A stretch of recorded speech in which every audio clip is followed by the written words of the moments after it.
guess even kings get scared, huh? Sequence touchdown. Rise and dawn. And you got what? 9 and 8. That's not crazy. Swift gonna Pro Bowl this year. Lock it in. Zone touchdown, Detroit Lions. 8 Flowers for a third round pick. No. You're tripping.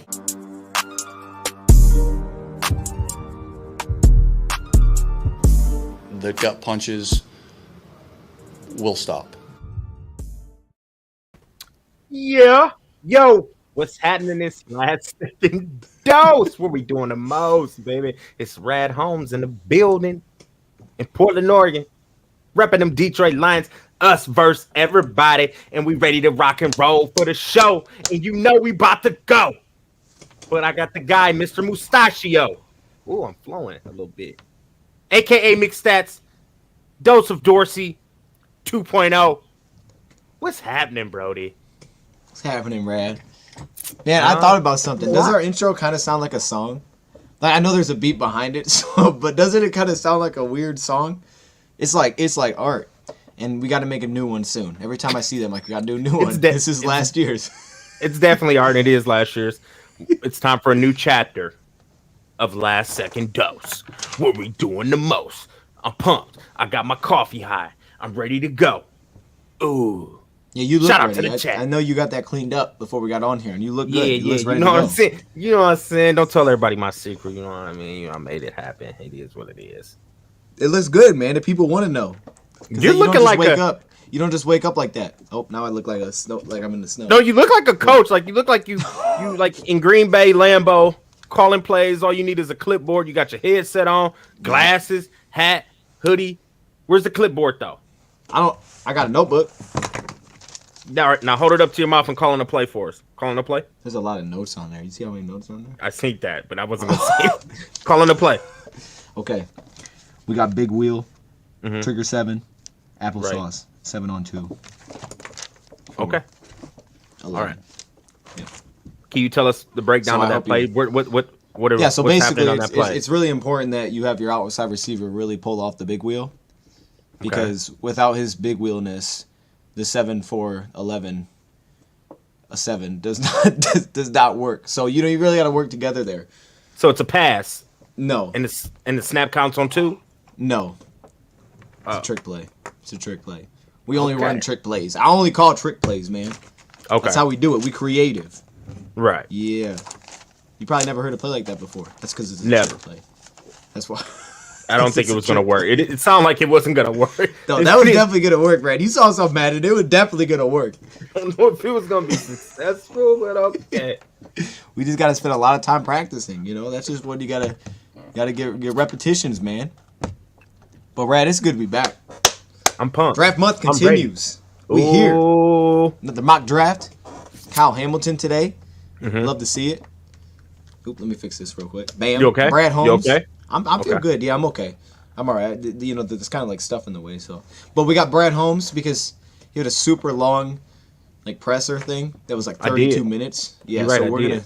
I did. Then there's some big notes out of that. I feel like that. Maybe I'm like looking too much into it, but I want to see if I am. So I'm gonna ask you some things, get your thoughts, get the chat thoughts live on some of this stuff. As we said, we're doing the mock draft, which is a must. Today's gonna be about Kyle Hamilton, and then we're also gonna a new edition. Rad Sleeper Hour. Let them know what Sleeper Hour is. My edition. Okay. Sleeper Hour. What you think about Sleeper Hour? I mean, it's really, we're just going to focus in on somebody that we want to spotlight. They may or may not be a sleeper in your eyes, but I feel like the person I'm talking about, I don't think he's getting enough respect. The person Dose of Dorsey's going to talk about isn't getting enough respect. But we could be wrong, and they could be getting respect in your eyes. But it's just somebody that we wanted to focus on today. Just a little spotlight on him, a couple minutes. Nothing too major. Or it could be major. We don't know because it's new to the show. Oh, we don't know how it's going to go. We're just going to flow. Oh! That was good. I feel the energy early today, man. We rocking early. Look at the chat. They popping. These videos are the highlight of my week. See you, Bud Joe. Bud Joe. Dinkle. All right. Someone's hating. Someone's hating. But it's all good. You're in here though. Hey. So you're showing love. We appreciate it. I was about to say, we'll take it. You know what? Right with that big smile. Looks like it could be a bobblehead. There would be a good rad bobblehead. I think that'd be sweet. And if he had a bobblehead, the shirt he's wearing is definitely the one that says you're tripping. That's the only shirt that he could be wearing. But my bobblehead needs to have like real life hair too. So like when it shakes, the hair moves. You know what I'm saying? Waves. Yeah. Yeah, I need all that. No, I get y'all that. know. You'd have to have the Y'all know I got shirt too. I got a Happy Meal smile. Happy Meal? You said Happy Meal? What, man? What do you mean Happy Meal smile? I don't know. You just have a Happy Meal smile. I don't know, bro. That's how I get the ladies is with that smile in the teeth. The Happy Meal? You hit them up. You got them with the Happy Meal? You hit them with that Happy Meal smile. Here's your little 4-piece. You know what I'm saying? Like that 4-piece and apple slices. No, I respect. I mean, that's good stuff. So chocolate milk and the toy. Chocolate milk, yeah. Yeah. And a Anthony, kid fry. What's going on, man? A kid fry. The little ones they give you. Or are they paper? They might give you, I don't know. I think they give you new like red ones now, but they used to be like Appreciate paper. You, Jordy. Appreciate you, Jordy. Oh. Yeah, shout out to everybody that's in the chat, man. We got Adam in here. We got Jordy. They pumping. Nice rhymes. Ken. Hungry Panda, of course. Is Trayvon a day one starter for us? Yeah. Shout out to Panda. We are gonna have to talk about Trayvon a little bit, probably at some point through this. Should we? The next draft should just be Trayvon. Let's do it with Trayvon. Yeah, we can do that. I'm down with that. That's the Monday. Rumors. Let's do it. That'll be on your channel. Wagner. Are you opposed to taking him? Let's just save that. Let's save it. You want to save that? I want to know, how do you really feel? Like, is he worth that number 2 pick? I don't have him as my number 2 edge. So to me, no. Because if I'm taking a pass rusher, then I'm not going to take my number. In my case, right now, he's number 4. So I wouldn't take him at number 2. I feel that. But me and you were both on board with trading back. So all of a sudden, if I jump back, I'm sitting at 8 or 9. Maybe. Then I take him. Maybe he comes into play. Maybe, depending who's I got to see who's there also. Who else is there? But yeah, I get what you're saying. I like it. I want to move back anyways. Like, I don't even want to sit at 2. We talked about it. I definitely think, though, that the combine is hyping him a little bit. It is. And I wonder how... he did look good. I'm wondering how this will play out in the draft. That's going to be one of the cool ones to see. Does he fall where it's like coaches and GMs didn't get caught up in the combine? Or does he go high because maybe they thought he was always that good of a player, or because of the combine? Like that's one I want to see where he ended up going. You think he goes high? I'm wondering. He's going to like hit 15 or something. No. He's going top 10. All right. I want to see that. This is too much size and speed and athleticism. Good looking body. Went to the national. He was a part of that national championship defense. Right. Like, yeah, he don't put up all the stats and numbers. Film's good, but he just, it didn't really translate because that D line was stupido. So, no, he's going top 10, bro. That's too much size and speed. That's too much athletic ability. Like, what? I mean, Ziggy Ansah did it. I'll ask you this before we get into it. Does he go before? Yeah, but Ziggy Ansah played a different role, though, than he played. Does Ziggy Ansah go before Trayvon? Ziggy played like true edge, DN. I get that. Jermaine Johnson go before Trayvon Walker? No. That'll be interesting. That'll be the one to look for, I think. I think Walker... I don't know, man. That's going to be good. I don't know. That could be tight. Okay. Hey, we'll see how that rolls, man. What was I going to say? There was an old guard from an old guard yesterday. He said that one time they had a guy that their top scout said was a 5th-round talent, yet because of the measurables that he put up, they drafted him round 1. He was out of the league in a few years. Not saying that's him, but I'm just saying it's just... Who? Like an old guard. He works in the front office. That's what he told me. Old offensive guard? They drafted? Old offensive guard. No, he was an old offensive guard. Then he started working in the front office for a team, and he said that's what went down. They had the top area scouts say he was a 5th round pick, but they drafted him round 1 because of the measurables that he put up. And he was out of the league. I want to know the player. What's the player name? I don't know the player's name because this is probably way back, and I don't know if the guy remembers the player's name, to be honest with you. But like, give me a year span, I could probably guess it. Yeah. No, if I knew, I would tell you. I don't know who it was, but it's interesting. We'll see how that plays out, man. Michael Banks, yes, I'm gonna be in the D for 2024 draft, 100%. Oh yeah. Oh, we're going live for sure. We already this about to go. We're going ape-ish. Excuse me. Can I? I want to cuss. I'm sorry. I mean, I won't cuss. Can I whisper it? I'll whisper it. How about that? No, What, Brad, man? that's gonna happen. We know that's gonna happen. Today, bro. We know we're gonna be live from somewhere. We going nuts. That's gonna be awesome. We going nuts, and everybody else gonna be there too, and we going crazy. We're gonna have a D pumping and jumping, baby. You heard? Yep. You heard? No, it's gonna be fire. Hamilton gonna drop to the 7th round 100%. I don't know if I can go with that one, but let's do it, man. He said Hamilton. I don't know what maybe talking about a different Hamilton. I don't know, man. Frank Hamilton, maybe. Frank Hamilton? Okay. I don't even know who that is. I just threw that name out there. There's probably a Frank Hamilton out there. Because I know it ain't about to be the Hamilton we talking about. You guys have a headshot of the player you're discussing between you both. Yes, that's a good idea. I didn't even think about that. What? Like a headshot of the guy that we're talking. You know what? I'll pull up images so we can do this. There'll be post-edit images in there when I come back and edit this. But let's talk about what Brad Holmes said, Brad. Let's start there. I want to get his thoughts here. Talk to me nice. First thing was the biggest headline to come out of it saying that he would be open to trading down in this year's draft. And I think the biggest takeaway from that was that he said he'd be open to trading down before seeing the 1 pick, so before the draft even started. That was a interesting note that I took away, was that he said that. What do you think, Brad? Just thoughts on that, and then we'll get deeper into it. The question? Yeah, so Brad Holmes said that he was open to trading down in this year's draft, and he said that he'd be willing to trade down before the draft even started. So he'd move out of that 2 pick before he even saw who went at number 1, which makes it interesting because I love it. Most people think number 1 is going to be Aiden Hutchinson.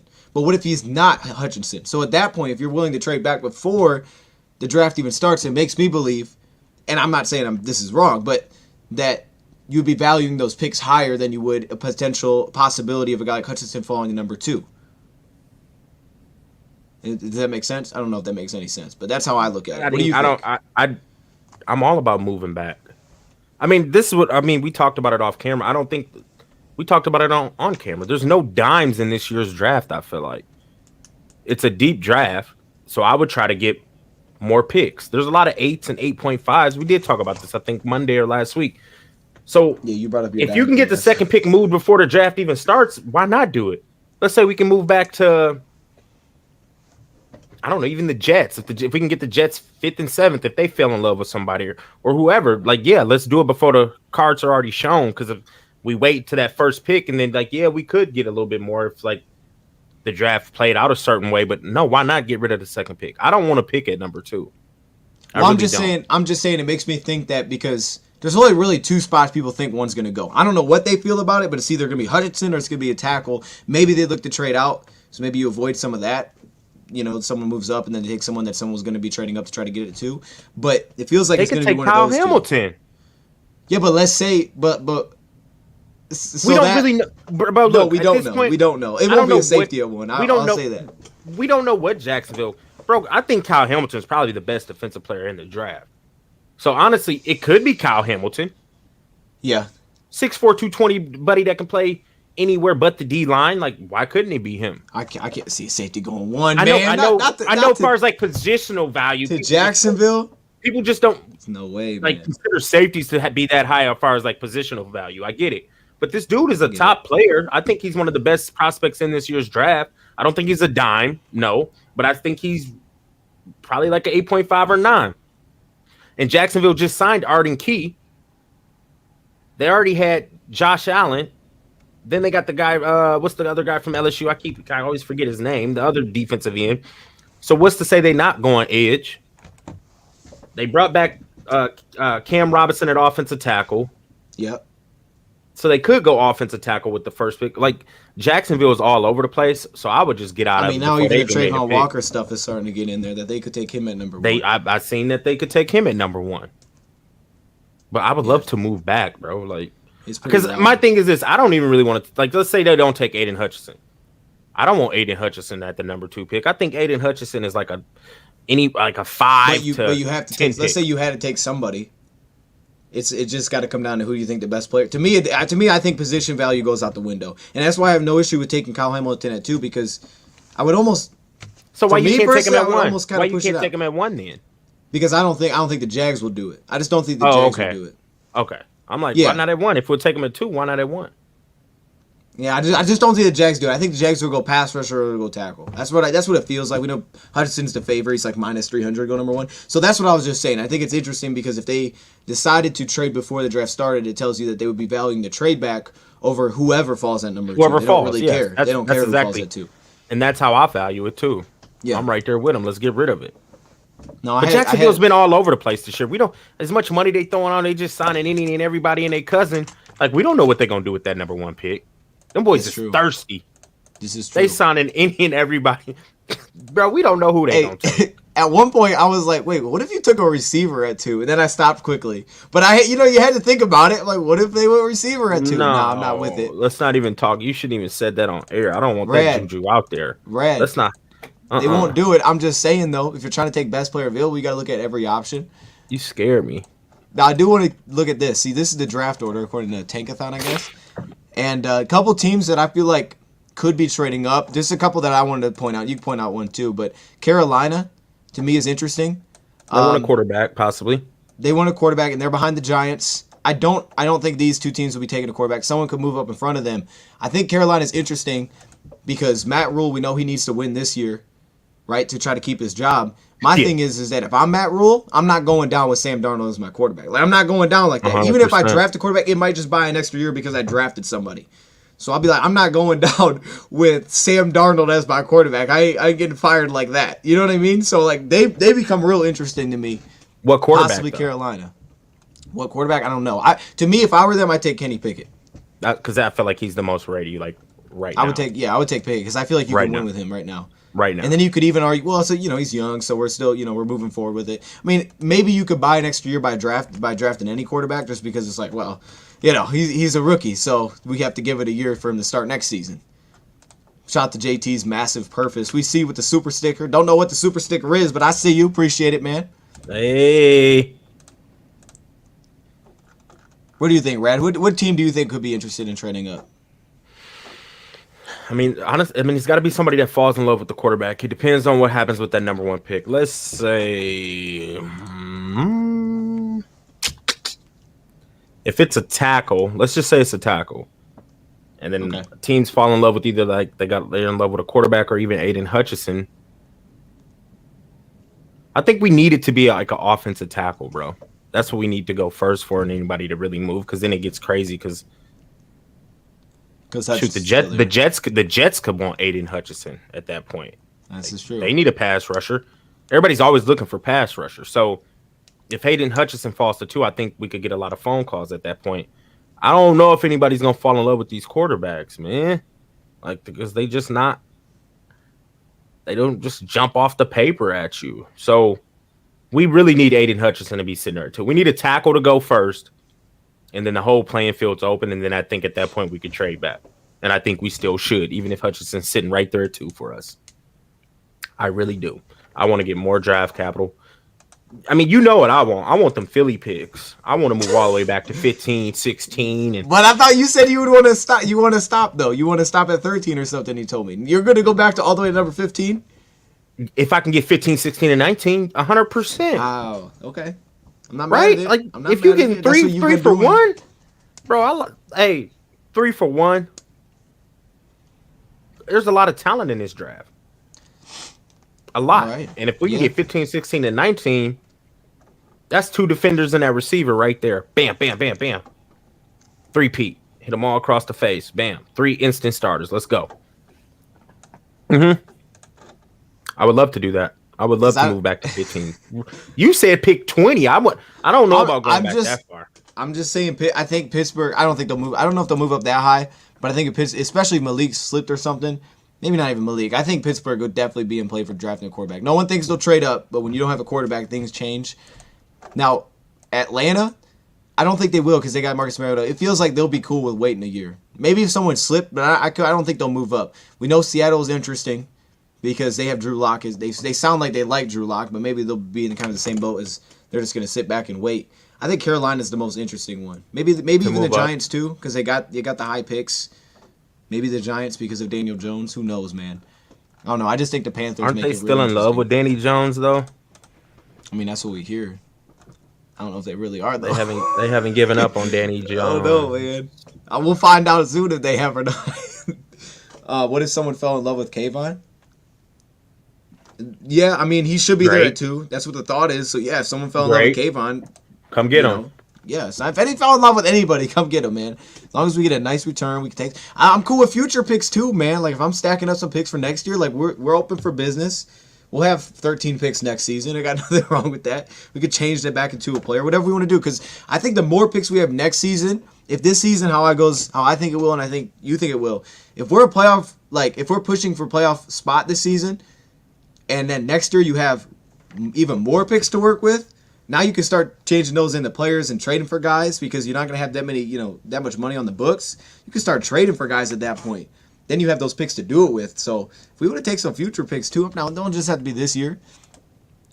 They hype. It looks like the chat's hype about this. I've seen a lot of people get hyped about Wagner. They are hype, but look, I don't want the Rams repeating nothing. I hope the Rams don't win a game. Matt Stafford got his ring. I hope the Rams don't win a dang game. They did their thing, yeah. A game. Yeah. And wait a minute, let's talk about the cap over there. How are they for dangling all these players, bro? They put no cap hit on this year. There's no way. They had to have multiple void years. Bro, they pushed that contract way back. They got Jason Bateman running their books. Like, have you seen Ozark? They got him like controlling their books. Jason Bateman controlling their books because they just somehow just keep reloading with just the top tier talent and like, dang. Y'all gotta let somebody walk sooner or later. Like they just retain all they like. I don't get it. Hey, they let Robert Woods go, so that was and replacing with Allen Robinson. Great. Like that was nice. That was good. That's not like losing anybody really. Like come on, and I like Robert Woods. Don't get me wrong. Like he's solid, but they just be y'all don't know they. No, something fishy over there in LA. I think we need to start a little investigation. Good for them, real. Man. That's what. No, not good for them. I don't want. It's good for them because it's going to be good for us. It's good to see that you can do that. How is that good for us? Because I feel like it tells you what's possible. It tells you what's possible, man. To cook the books. Yep. Cook the books, man. Do what you got to do. I think it tells you what's possible. You as soon as you lay that foundation, you can start going crazy and you can make things work. I think it's when you're trying to make things work and you don't have a foundation where things get ugly. You're trying to finagle contracts and your team's not good, you got problems. Correct. I agree with the truth right there. Okay, let me see what the truth is. The Rams got a mob bookie. I'm telling you, bro. They got a good one. Oh my goodness. Anyways. Giants 5-7. 2023 first or second for our 2 and a 4th next year. That's cornerback or Hamilton. I don't think we'll go cornerback that high. Wait a minute. Say it. I'm confused. What did he say? He said, so what if the Lions trade the Giants? 5-7 in a 2023 first or second for our number 1 and a 4th next year. I would do that. I would do that. We're getting the 5-7 I just wouldn't draft and the next players year. that he's saying. I wouldn't draft the players that he's saying. But I would do that. Then draft Willis. I'm not drafting Willis, and I'm not drafting a corner. Right. No. If Hamilton would be on that board, though. 5 and 7, I don't know who'll be sitting there, but I mean, one of the pass rushers would be sitting there. Hamilton might be sitting there, and if we got a pass rusher in Hamilton at 5 and 7, I feel really good. Oh, that's a win. That's a 100% win. Or if we got Hamilton and an offensive lineman, that's a win. I'm sorry. I know we don't need no line. You're starting to get to this lineman trade, Brad. I'm sorry. Hey, I'm sorry. The vibe's been changing, Brad. I'm sorry. Okay. Bro, like if we could get Hamilton and a fat daddy, come on, bro. That O-line would be just young and stupid. What?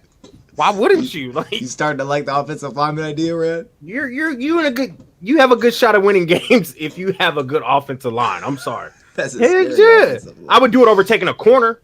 Like if Sauce is sitting there a big iffy, I can't even idiot. You know what I'm talking about. North Carolina State. Oh, Icky. I'm taking Icky over Sauce. Ikem? Is it Ikem?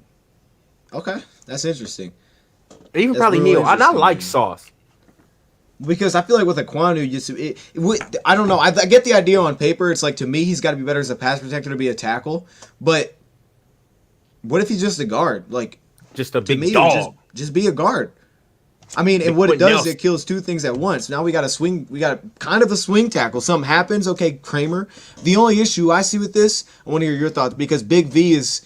We didn't. It's not like we cut him before free agency, which makes sense. But you still have Big V. So this year, it's just kind of weird to have all those guys. Because then you have Big V V's basically just the playing the backup. bench. Yeah, what's wrong? With a $10 million cap hit, he's our backup. I mean, I guess he could do it, but Why wouldn't we? I mean, it ain't like we gonna go out there and use that money to sign anybody else. We'll go get a. you could do it. I mean, it'd be good. Maybe put him on a D line. I don't know. We cut him and go get Jelani Tavai. We bring him back on his second tour just because we did it for I Gerard respect Davis. that. Now I see where You know you're what I going. mean? Now We're I see just where bringing we're back going all with these this. bums. So Brad, let's just sit on the money. Two different things going on there. They're both bums. Two but different go ahead. things, man.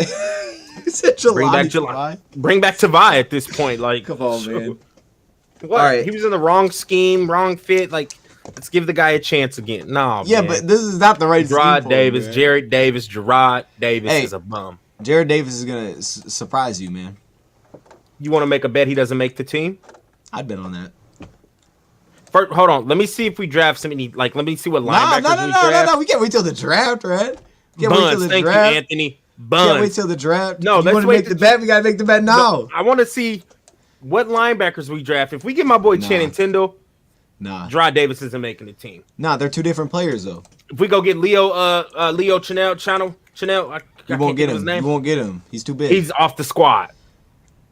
red. I'm really do. I want to make a bet, but Gerard Davis isn't making the team. He's buns. He's not. Nah, no, Brad. Look, you can't make the bet after the draft. That's like nah, you can't do that, Brad. All right. So for next thing I wanted to go to, you said you saw what he said about Jared Goff a little bit about the quarterback position. I'm gonna try to pull the exact clip up so I can show the people. But just I don't know, kind of your thoughts on the whole thing. What he said, saying this is our guy. We have a quarterback. I mean, we do. Oh, I think I just found it. We do. We have a former first round pick quarterback. I just don't. The first pick in the draft. I think I We got it. can't. I don't look. I'm not really ready to give up on golf either, just because. Whatever Are you about the to play it case before I is, comment? Yeah, Go you ahead. want me to I play mean, it? You want me to play it? That's Okay. fine. I mean, All right, let's if do you this, could have please. just summarized you it know, for me, I it could have was given you an just, answer. Hey, look, I think it was the I'm best sorry. fit for both parties. It's fine. And, Okay. But it's I don't know if this is the nothing but optimism perfect that we're looking ahead. spot. I think it's a good spot. Oh, here we go. Quarterback turnover You hear it? around the NFL again this Yeah. Mhm. Why were you guys not involved in that? How do you feel about your quarterback position long term, not just for 2022? Well, I mean, Jared played good football for us, you know, late in the year.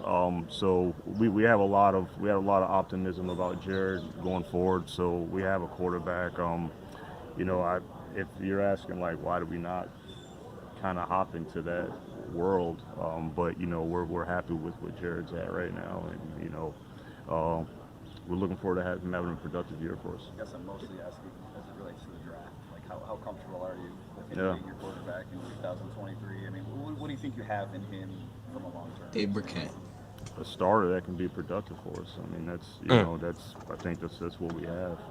So, I mean, if you're whatever the case is, Jared's our quarterback, you know, and you know we're gonna make sure that he's put in the best position to succeed, and you know that's we'll let the chips fall from there. So Thoughts on that? it sounds like he believes in Jared Goff, and we got to get more pieces around him.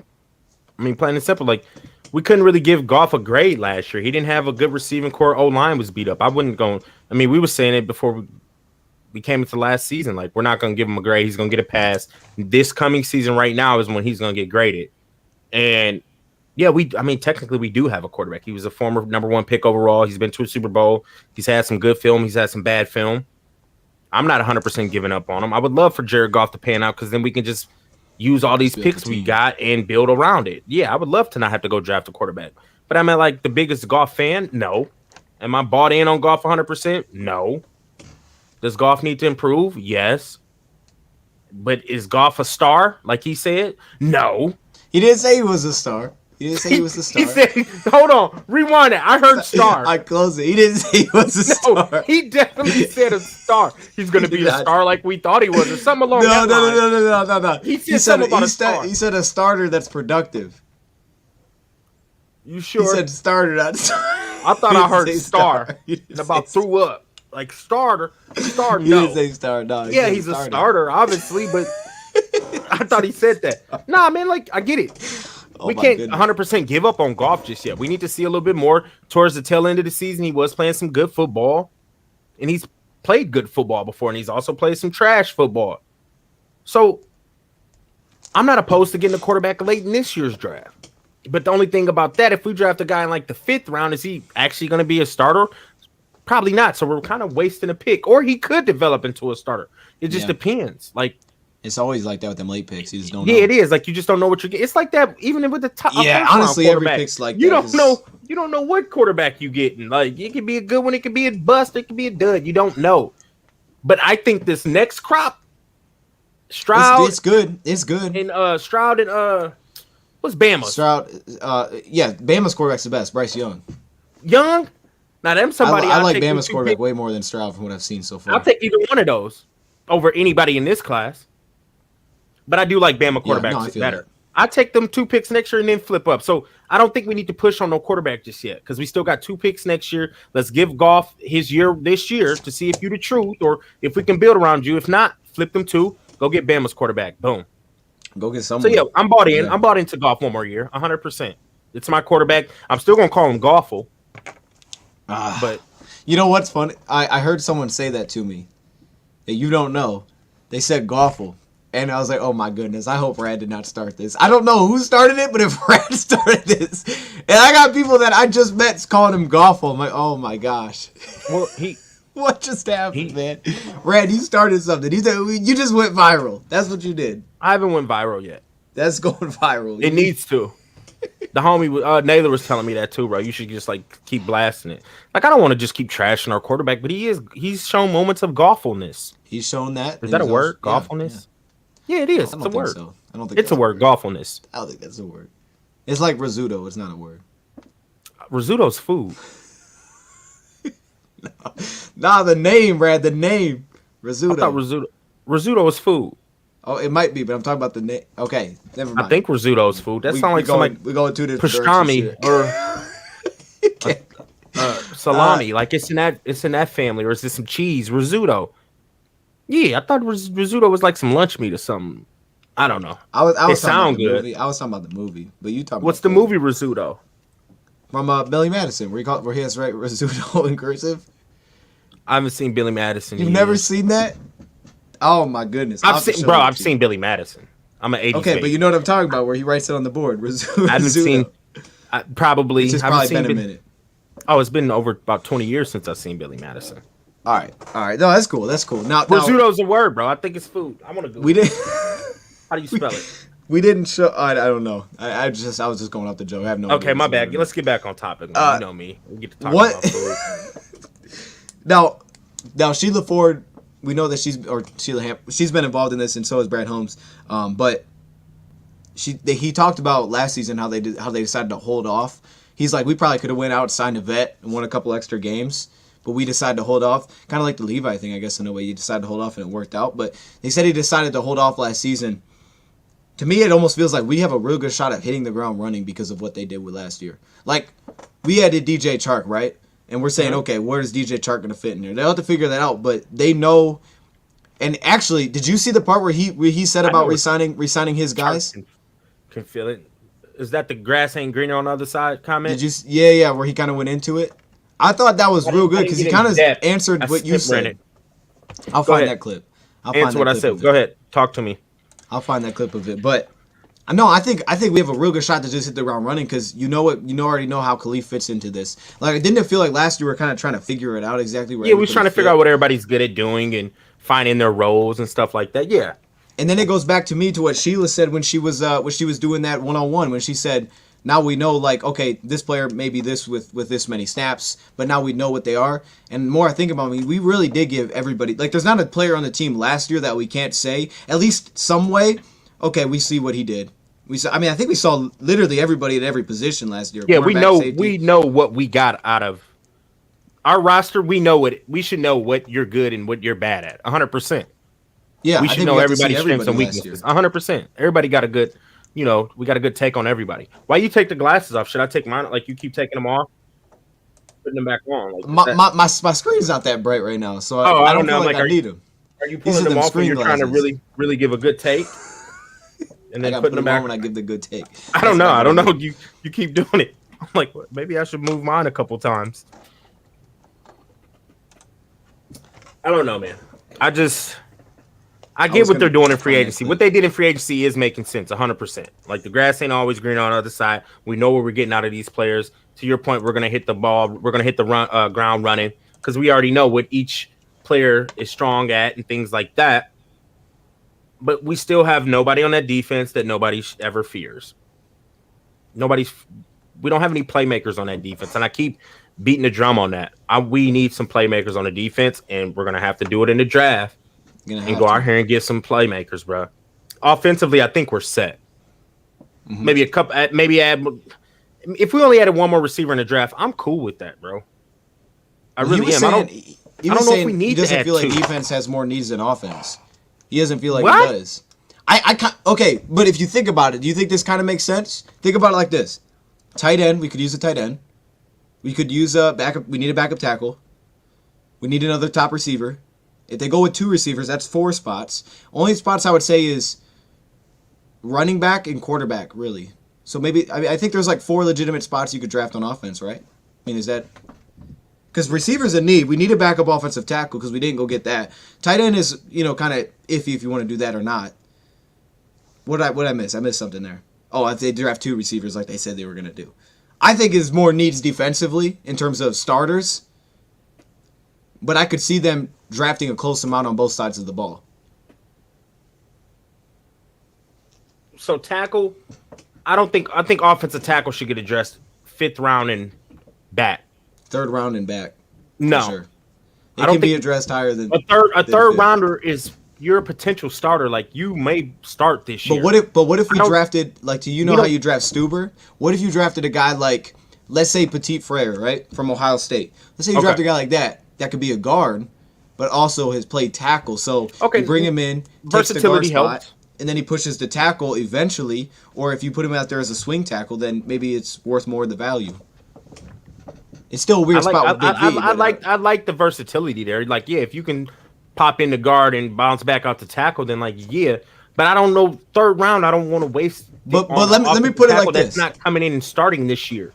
Let me put it like this: it's just shouldn't. I don't think that's defense is what we need. I want to get your thoughts on this. That's it. I want to get your thoughts on this. So what about? I get what you're saying because it is a backup spot. But would having a better backup offensive tackle been more valuable last season than having a 3rd round linebacker or having a 3rd round safety or a 3rd round receiver? Like would having a backup tackle been more impactful last season than any of those other things? I think yes. Yes, 100% because we seen what Matt Nelson was doing. He was getting beat up. Yeah, it would have been more helpful to have him over Barnes, who we took in like early 4th, or St. Brown was an early 4th, he was an early 4th. Because our thirds, we got to keep St. Brown. Obviously. Our thirds is like, okay, so do we flip out a tackle instead of Iffy? Last season, you've been more valuable than Iffy. Not even close. You did that, okay? I wouldn't have done it. I'm just saying for next year. You know what I'm saying though? Like I wouldn't swip those guys, but I'm saying like going forward, it would have been more valuable last season for us to have a backup tackle than it would have been a lot of the other spots that. Like for this year's draft, you know what I mean? Like for this year's draft, based on what we saw last year, having a backup tackle been more valuable than a lot of other positions that we could address. But I get what you're saying though, because it is a backup spot, so it makes it kind of a weird spot. So if you wanted to go as high as pick 97, I'm not even mad at it. Nope. Because as soon as we don't have Dak or Rasul, then what, Rad? I mean, I feel like. Here's what I'm thinking, and look crazy. Backup tackle could be our Achilles heel as a team next season if we don't address it legitimately. I agree, but if they get hurt, you better go out and sign Andrew Whitworth and get his out of retirement. I'm being super serious. I'm being so serious. We could be more aggressive when we hit free agency. You know, that's a good point. You need to hit a veteran and go grab one of them veterans and not let Matt Nelson try to take over again. Nah, bro. This is true. The draft needs to go defense, receiver, the first 3 picks, or defense, receiver, defense. and then defense again. Them first, what we got? We got 5 picks in the first. We got 3, 4, 2, 4 32, 5 picks in the first 100. 66. Yeah. And 5 in the first 97. 100. 5 of them need to be defense. 5 4 picks, of them. yeah. 4 need to. I'm sorry. Oh, of our first 4, 5? 4 out of the 5. We gonna get to our mock draft soon. I don't think I did that. Let me see if I did. Now that I say that. Wait a minute. No, but I get what you're saying though, because honestly, what Brad Holmes 4 said. 4 out of the 5 need to be defense.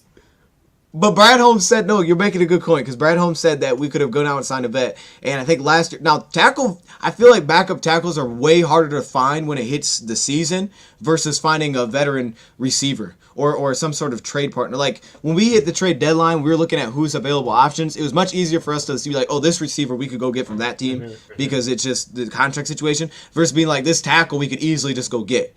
Like the value just skyrockets once the season gets going. It feels like with the offensive lineman. Right, it's hard to go grab a tackle. Check out Buddy's question right there. Okay, who is it? Is it Tamir? Tamir. Is it new? Or this Bob. one? Yep. Ooh, that's tough. Yep. Yeah, Yep. he probably will. Yeah. I think he's falling to the second. Yeah. And you know what? Will. Look, Damone Clark might drop 100 spots. Hold on. If he falls to that 34th pick, I'm grabbing Ojabo. Let's say we didn't grab an edge in the first. Already. If we didn't grab an edge in the first, I'm grabbing him at 34. You sit him for a year. But we need, Brad, and know you got a killer coming back next. But Brad, we need playmakers on defense. You said, why would I draft a guy that's not going to be a playmaker this year? Because he gonna be one. I can't do it. I'm doing it. If he's sitting there at 34, I mean, we ain't grabbed a pass rusher yet. I'm snagging Buddy because I know the next season to come, he's a plug and play player. Is he though? Because he wasn't even a 3-down player with Michigan. Dog. He's a dog. He's a good bend speed rusher. Buddy can bend. He's raw, but now he's coming off this injury. So now you're like, he's coming off the same injury that Romeo's coming off of, and everybody believing in Romeo. Why we can't believe in Ojabo? That's very true. We do need to address edge for that reason because Romeo is coming off a big injury. That's very true. So Julian's had a lot of injuries too. We know we got to get edge, but maybe we stay away from an edge that's not hurt. I don't know, man. I get it. It's a weird spot. I want to grab him and just put him in the back pocket, like put him on the back. Kind of like a Michael Thomas. Just like if he's sitting there at 66, just grab him and put him. Yeah, just sit on him for a little bit, bro. Because we know the value will go up. Yeah. Like, bro, he gets after the quarterback. I get to he's raw.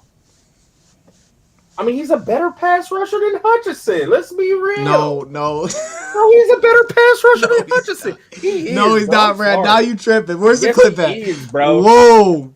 He's a better chat. Am I tripping? You're tripping.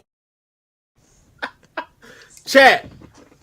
Real talk. Who's a better pass rusher? Oh my goodness, Brad, stop. One for Hutchinson, two for Ojabo. Real talk. Man. Did you freeze? Okay. What? Brad got a point. What? Thank you. Brad don't got a point. The guy had 51. You don't got a point. Brad got a point. Aiden Hutchinson had 51 hurries last season. Brad not tripping. Brad is I'm telling you. I'm telling you. No, man, you're crazy. I'm just talking off pure pass rusher skills. No. I'm not saying like all around player. Maybe I could give you if you said he has the tools to have higher upside, but he's not like he does right have now. A higher upside. He does have a higher upside. Maybe Thibodeau has a higher upside. I'm saying just pure pass rusher. I think he's a better. He has a higher upside because what? He's a better athlete. He's a better athlete. He's more explosive. He's raw. So obviously he has a higher ceiling if you're just raw. Is he more explosive though? I think. All honesty. I mean, look, I'm just saying. He's more. I think Hutchinson had the same 10-yard split Trayvon Walker did. I think he's more explosive than Hutchinson, bro. I just said pure pass rush. Let's take like pure pass rush upside. It's Ojabo. That's what you're saying. Yeah.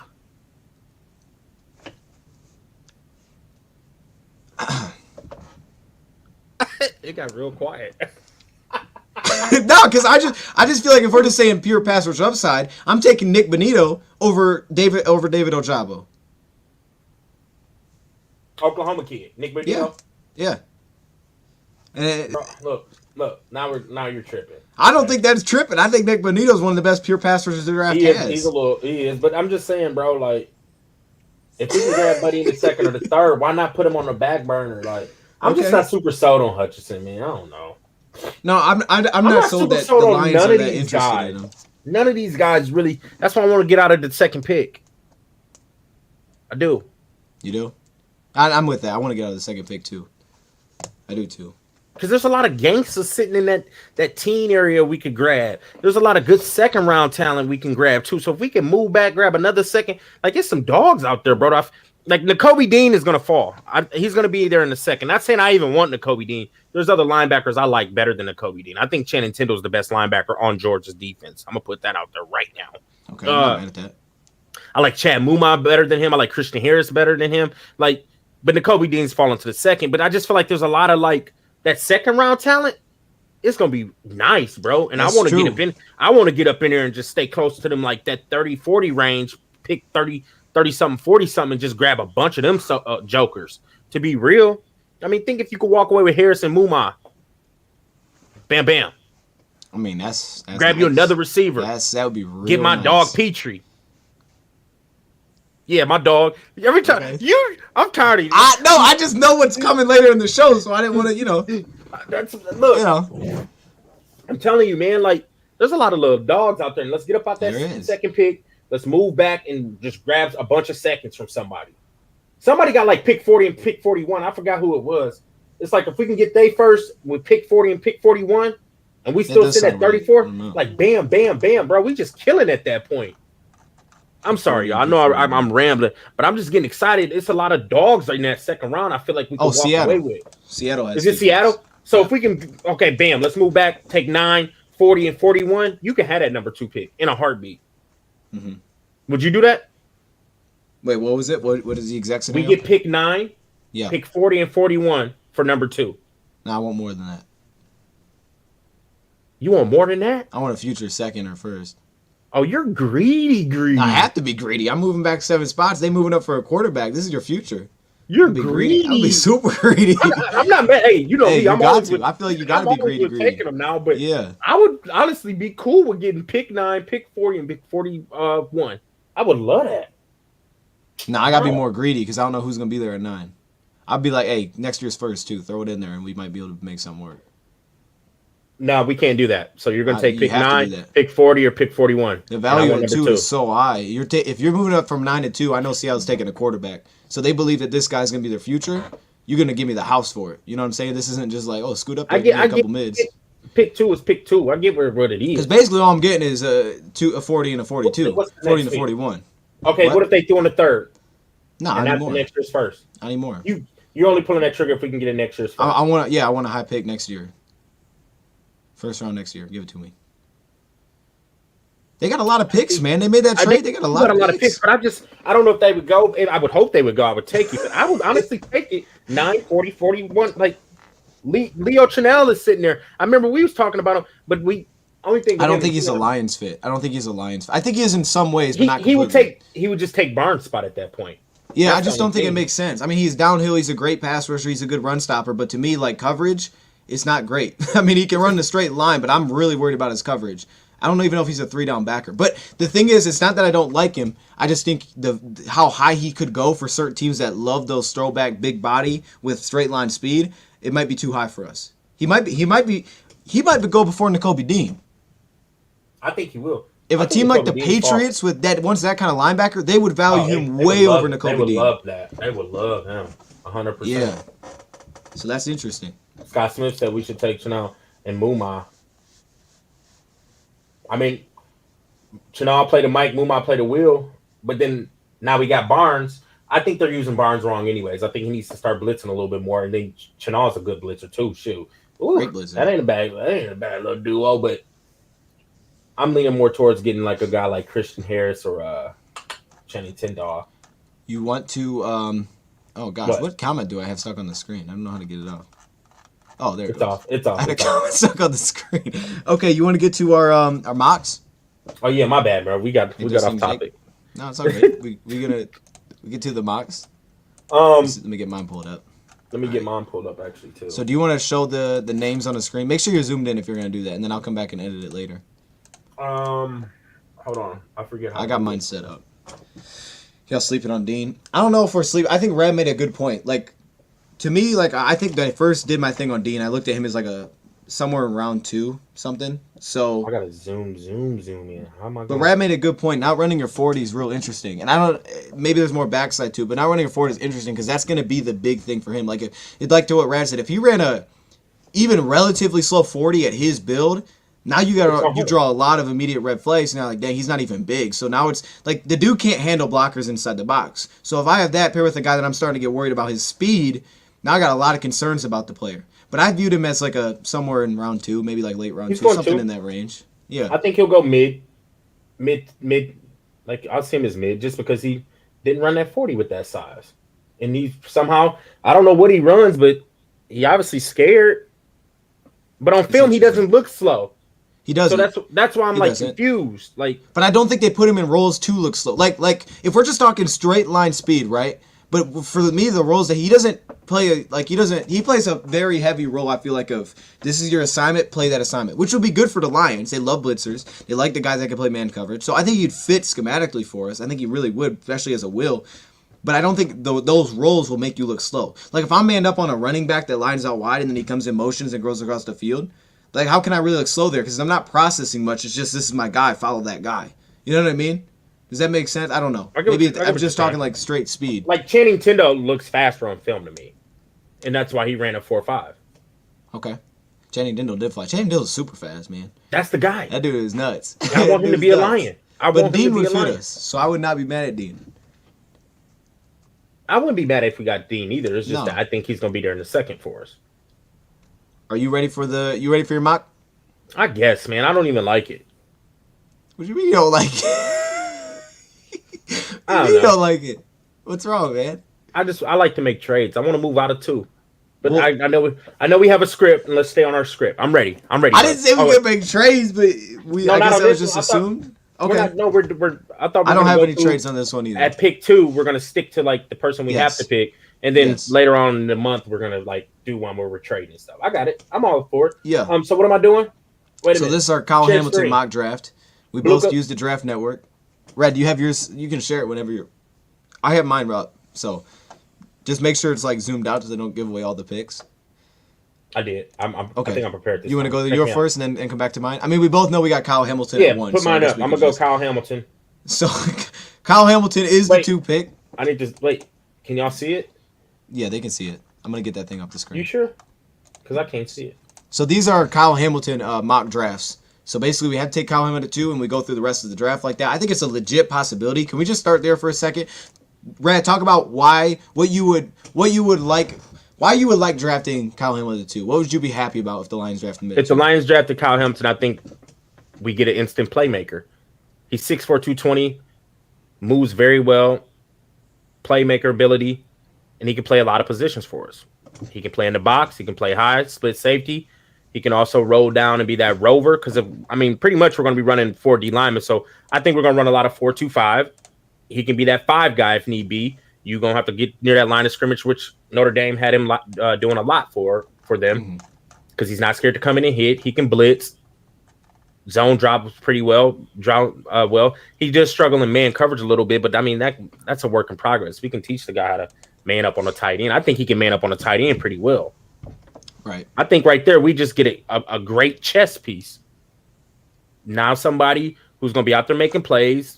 When the quarterback walks up to the line of scrimmage, he needs to find out where he won't be wearing 14 because that's St. Brown's, baby. Number 4, he ain't wearing 4 either because that's Charks. I don't know what number he wearing. 15 but you're going to need to know. I think. You're going to need to know where big Kyle Hamilton is at this point. You'll know where he is. You'll see him. He's big. He's huge, yeah. So, if we took him at 2, I'm not mad at it. I would like that. But I just feel like there's we're doing this, but I think there's other safeties in the draft I think can kind of do his role. I feel that, yeah. To be honest. But I like this kid. High school. I like the kid. He reminds me of Derwin James. And then I get them I just get the Sean Taylor vibes. I don't know if y'all know who Sean Taylor. Just because, big, fast, can move around, cover ground, will hit you. So, yeah, I would love to have the dude on our team. Yeah, I think I take him over Aiden Hutchinson. That'd be interesting. That would be. I mean, I'm gonna to what you said. I think if I had to predict, I think the Lions value Kyle Hamilton over Aiden Hutchinson. Sounds crazy, or at least I think they definitely value the idea of getting more picks and being able to take Kyle rather than sitting at 2 and taking Aiden. I think they definitely value that higher. I'm with you on Kyle. I think there are other safeties, that could do some things that you like. We'll just have to see where the safety position goes. And while this doesn't normally happen, in the NFL today, things are changing. And there's a lot of advanced metrics that support safety as a more valuable position than edge and defensive line. There's a lot of things that support that's the fact. The contracts don't support that yet. They don't support that. They're starting to go up, but they don't support that fact. But if we have to take Kyle Hamilton, which is this mock draft 2, there are a lot of things to like. I think run defense, he makes you better. We know he's going to do downhill. He's going to be attack. I wrote that he's like a missile when I was going through his stuff. He just attacks like that. Here's where I'm going, and I'm going. And he has so many tackles because he can kind of just warp anybody that is near him. Just the long, wide radius, tackling radius that he has.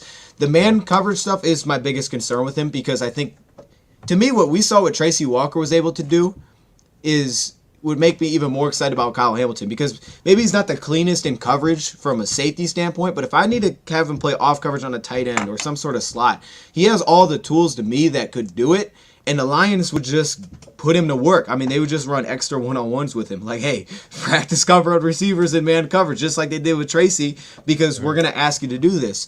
But to be a versatile safety that can play down low, that can blitz, that can play man coverage, can play some zone coverage. You know what? Let me take that back. I think zone coverage is probably my biggest concern with him. And I think we looked at the Toledo score. It wasn't great. The Toledo game did concern me a little bit because you watched that game and he was kind of getting moved a lot by that Toledo quarterback. Things got to be cleaned up. It's almost like Trayvon Walker for the safety position, but maybe to a higher level. I mean, kind of, right? Because you're looking at tools. I get what you're saying. Got all. I think he's more polished at his position than Trayvon is at edge, though. Right. So. I get exactly what you're saying. 100%. There's things that I don't love. I mean, yeah, the 40. Well, he ran a 4.56. I think he ran a 4.5. Right? I thought he ran a 4.56. That's what I read. I thought he ran a 4.56 also at his pro day. Who knows? Panda? I'm not worried about Panda it. knows. Panda, what are you running? Panda knows. Oh, right there. That's his speaking of Panda, I was like, hold on. Yeah. I know Panda was here too. Like, Panda, put that 40 up for us. Thank you. Right on. There you go. Go ahead, though. It's my bad, bro. There you go. No, you're good. I mean, Panda was gonna come in the clutch for us. The things that I'm concerned about definitely I think can be cleaned up.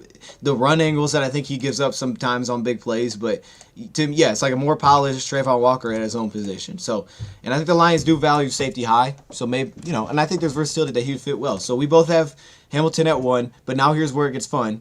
What do we do after that? I didn't even show mine, but I guess I don't have to. Yeah. You know what? Just show yours and I'll go to mine. Yeah, let's see. Who you got with your second pick? Pick 32. Traylon Burks, receiver out of Arkansas. Big boy. What is he, 6'3", 220? We get us a big body receiver. I think he's good at what he does. I think we get another 50-50 guy. I don't know. I think he needs to drop a little bit of weight, even though he did come to the combine and he ran a 4.55, I think it was. And that's good to be 220-something pounds. He kind of reminds me of he's just a big body possession receiver. Who's a big body possession receiver out there right now? I think there's a lot of them it's going to become popular. Like a big soon. Body. Like he's not going. He's not no Jeffrey burner. Was a big body possession, right? I mean, I they would get throw more some jump balls to him, but Traylon Burks did that a lot too. He has a lot of huge plays at Arkansas. He was faster 50-50. On film than he was in his 40. I like Brandon Marshall. I like a Brandon Marshall mode better than Alshon Jeffrey. So I think that's a great addition for us, just in case Chark doesn't pan out. We still got us a first round receiver, a big body receiver. He can compete for a starting job for whoever. Everybody's up to lose their job, except for number 14 right here.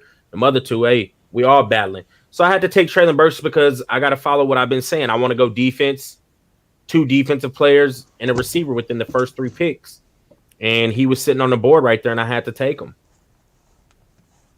How do you feel about my Traylon Burks? I like the pick. I think it's a good pick. I think the value is great. If he fell to 32, I love value. When I compared him directly to Drake London, I was like, I like Drake London better. But to get him at 32, it's like, okay, I'm cool with it. Like, small questions I have, like I said, I think he leaves yards on the field, but the ability is crazy. And I love that type of receiver for us. I think that'd be awesome. Be a great type receiver. Now, by the way, to the 40 thing, do you remember the text that I sent you? I was like, he ran faster than this guy, but slower than this guy. It was a little bit slower than Derwin James, and it was faster than another big name safety. I know his pro day, if you take his pro day 40, was the same 40 that exactly. Jamal exactly. Adams put up. So that's something to throw out there. Do you want me to find the text? I know I texted you something. It's okay if you don't have to, but text me. I texted him something. But it's it's a pro day 40. I don't worry about I don't care about the 40. If he looks fast to me on the film, and the 40 is not like it's trash. It's just it's not a 4.3, which we got people hyped. But if he ran a 4.8, I'd be like, oh gosh, this dude, like hold up, something's wrong here.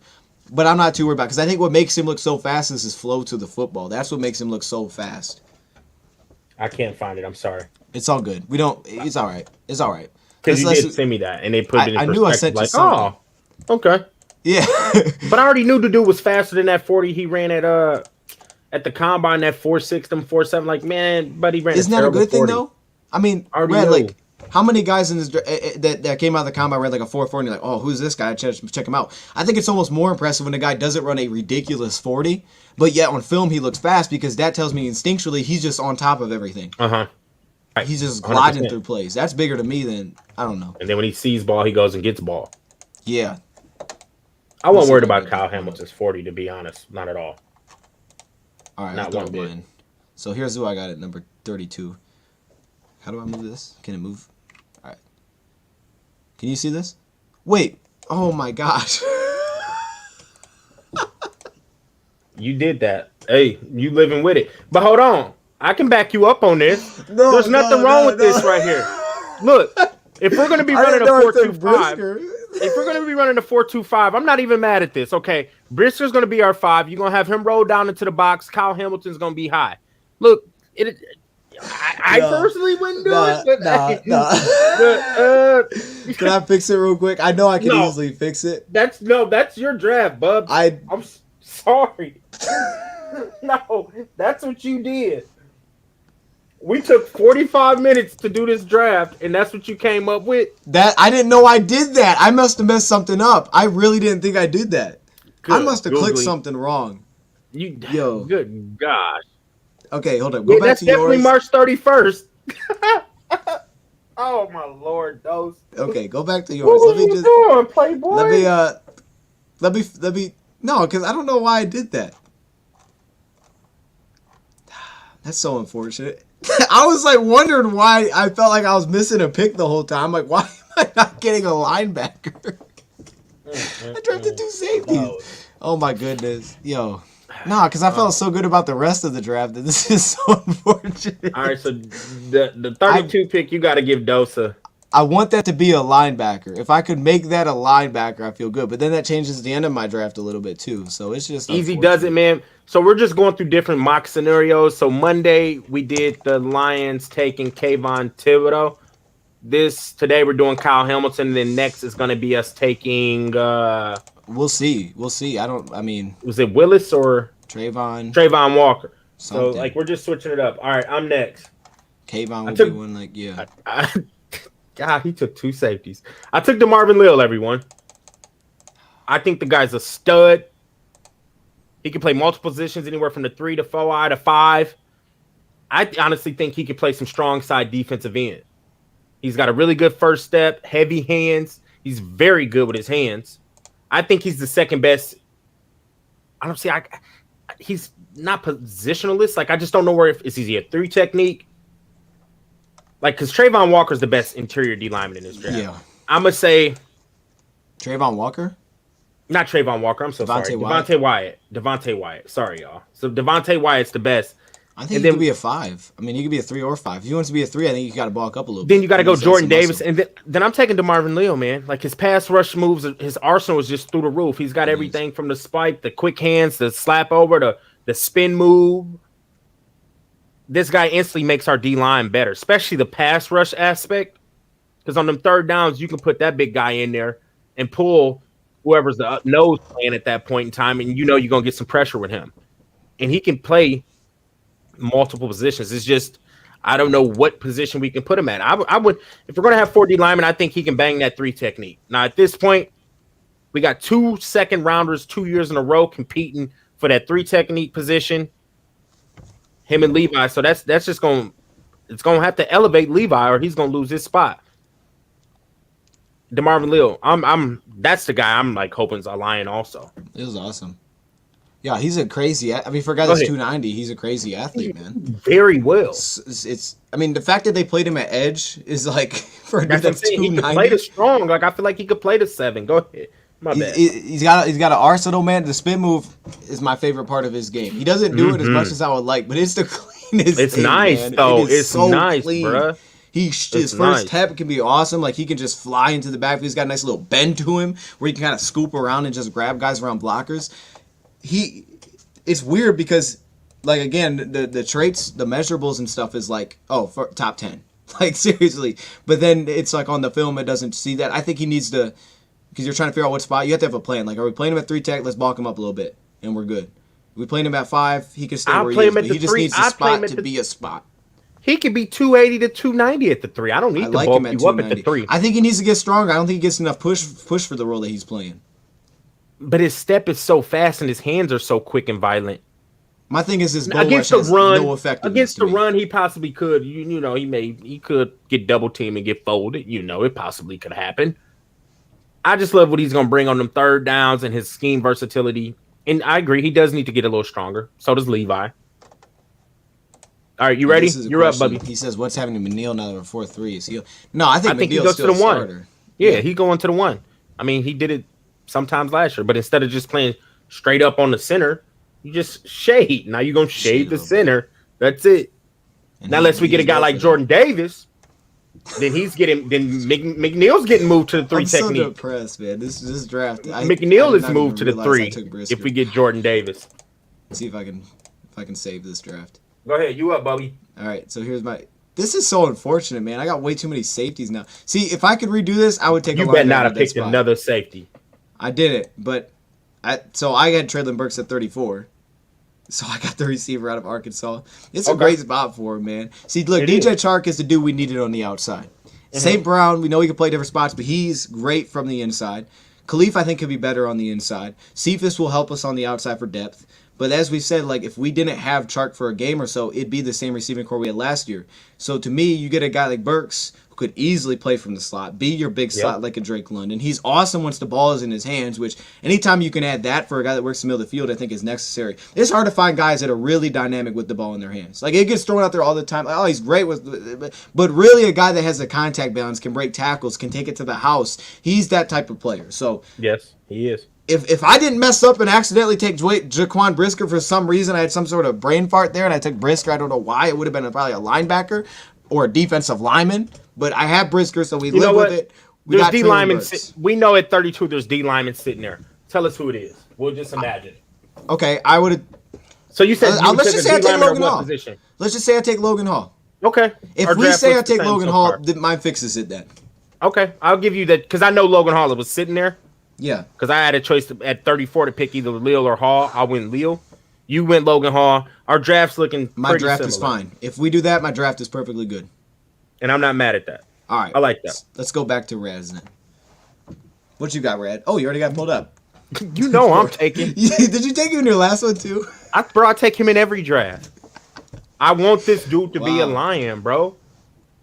Y'all should already know how I feel about him. Good Senior Bowl. He has good tape. Great sideline to sideline. He arrives with some anger. He can tackle. I think he's the best linebacker at Georgia.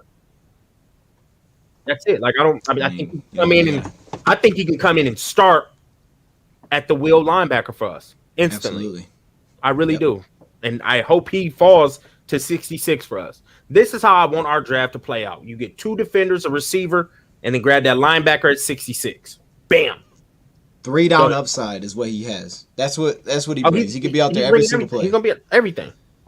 And he is such he's a tone setter defensively. Just absolutely that guy that he just as Dan Cahill said, will split your chin open. He'll do that, but at the same time, he's a better coverage upside guy. Don't think it's perfect now, but he moves way better than a guy like because they asked him to do it. Like he moves better than a guy like Jared Davis, especially last year. But I think Davis is going to come back healthier. It should be better for him. But yeah, Tyndall would be awesome. I think you having him at 66 is not a reach because I think he's going to end up going. Someone said in the chat earlier he's going to go higher. I think than what people are thinking. He is. He is. I think he's going second round. I like him more than Quay Walker, and I don't know why Me Walker's too. getting so much hype. The film does not, to me, say Quay Walker's better. Doesn't say that to me. You know what I mean? Right. I don't know. I think, don't get it. I think Tyndall's better. Tyndall. What's his last name? I say Tyndall. I don't know. I know. Like, look, I don't know, man. I say Tyndall. I say Channing Tyndall. So we'll just.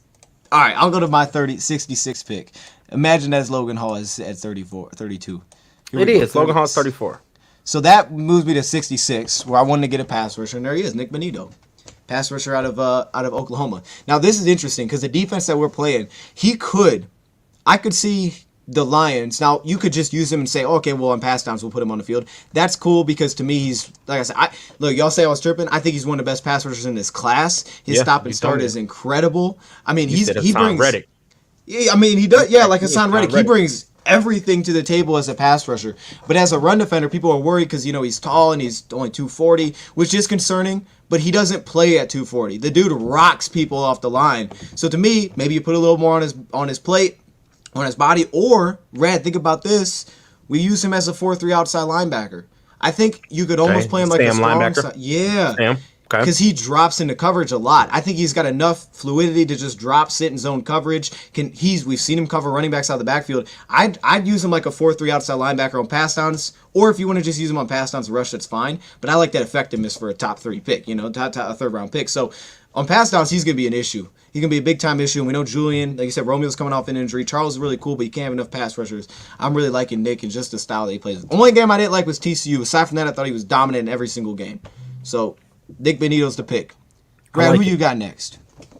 I took edge out of Ohio State, Tyreek Smith. Now I'm grabbing my edge. Silky smooth pass rusher. He can somewhat hold the edge against the run. First step is solid. Got a good little pass rush arsenal. And at 97 to get another good edge, 97. I like that. He's a 4-3. I think he can be a good little 4. Well, we're running a 4-3, 4-2. I like him standing up better, but I think he can do both. I think he can do them both. 6'3", 255. Not the biggest, but I'd probably I would prefer him to be standing up. But at that point, you can have. This is what I'm saying. I don't care that we about to have 4D linemen. If our edges want to stand up or put their hand in the dirt, whatever makes you most comfortable and we're going to get the best results out of you, you need to do that. I don't care if you're in a 9, the 7, or what. We just need whatever's going to make you the most comfortable. That's what you need to do. So I went with Tyreek Smith. What you think about my guy right there? I love it. I'm a Tyreek Smith guy, man.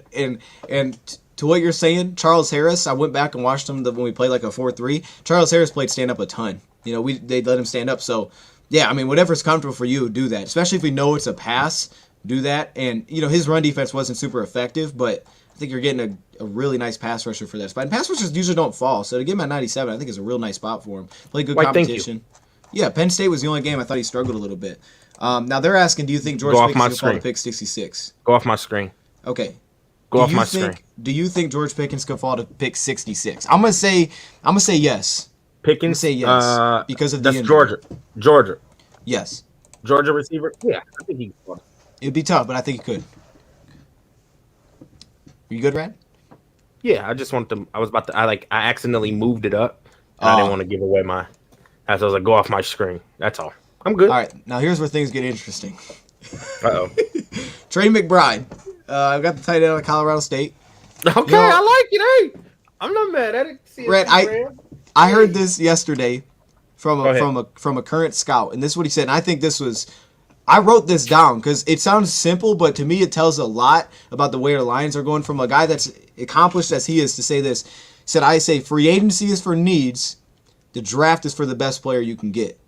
And I was like, that's really good. Like, it sounds basic, yeah. But like you think about it, I'm like, that makes a lot of just get the best player you can get long term, forget the position. I think that's what the Lions are trying to do.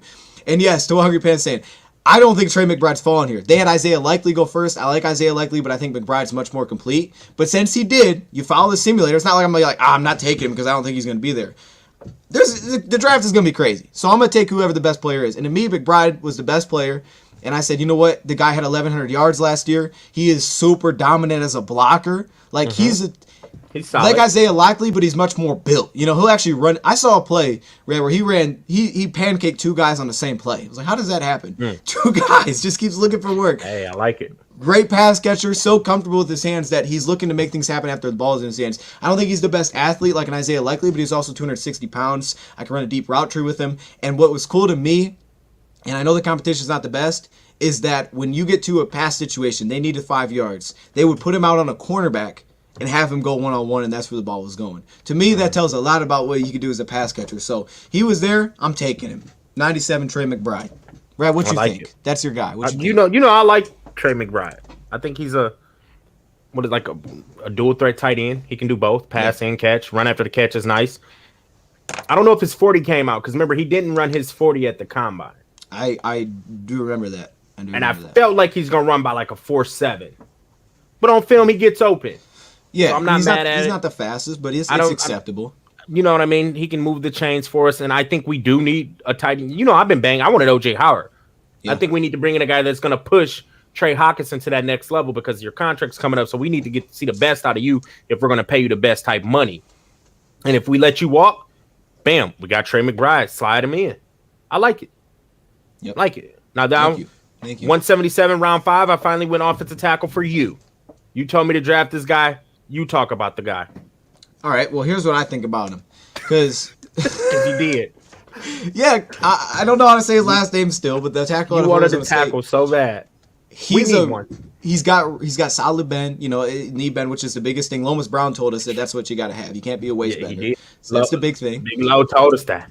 What I like is he's such a good mover, and I know a lot of that has to do with the fact that he's at his size, but he's a really good mover. So when you play that sixth offensive lineman role, he's going to be very effective because he moves to the second level at a high level. They pull him a ton from the tackle spot. And he's also very good in zone blocking for the same reasons. He can find people at the next level. He moves well to the side. So I think those two things are great. I think you would probably want to build up a little bit more strength. But if you're just looking at production, and if you just want to go by numbers, he was one of the top productive pass blockers in college football last year. I don't think I gave like 1 sack and never gave up more than 1 pressure in a single game. So you get a super productive pass protector that I just think needs to bulk up a little bit more, but he has the frame to do so. So I think at that spot it's not a bad upside pick. Thanks, man. That's what I think. That's what I think about him. Why, thank you. I like the pick, man. I like how you got the tackle, man. I think I'm killing the draft right so far. I like your draft. I really like your draft, man. I'd be hyped if that's how the draft went. Like, I'm killing this draft. All right, 177. Okay. I mean, they call me Rad Holmes. You know what I'm saying? They do. They don't call me that for nothing. They do with the money sign. Chat, Lucy. You know what I mean? Shoot. I went back Zach to the Tom. word, man. Went back to it, Zach Tom. You went and took your guy. I know. I was trying not to take the same player. I think this is the only one I took that was the same from last time, except for Brisker, which I definitely didn't mean to do. But Zach Tom, man, I won't go too far into it. He's just a very intelligent offensive lineman, man. This is the kind of guy that you can have, that you could play center and be like, all right, you do the calls for your offensive line. He would do it. I mean, the height that he is listed at, which I think is 6'4", the guy plays like he's 5'10", which is weird, but he just looks that low when he's moving. Great mover. Again, second level, he'd be perfect. And I think he understands like where everything needs to go. So he understands where he needs to get angles wise, everything like that. I think he's very technically sound. It's, again, you could add a little bit more weight. But some people even think he could play guard. Like, that's crazy versatility. He's played tackle for 2 years, and he's played center for another year. So maybe he goes to guard. Who knows, man? But I like me some Zach Tom. And it's just like, you know what? I can overlook he might be this size or that. We're talking a day 3 pick, Rad. I want a guy that I love, and that's what I think Zach Tom is. So what you got, okay. Brad Holmes? What you think at 181? Ooh, okay, Brad Holmes. I see you put in work. What you doing, Brad? All right, what you got, man? Justin Ross. Another big body receiver, 6'4".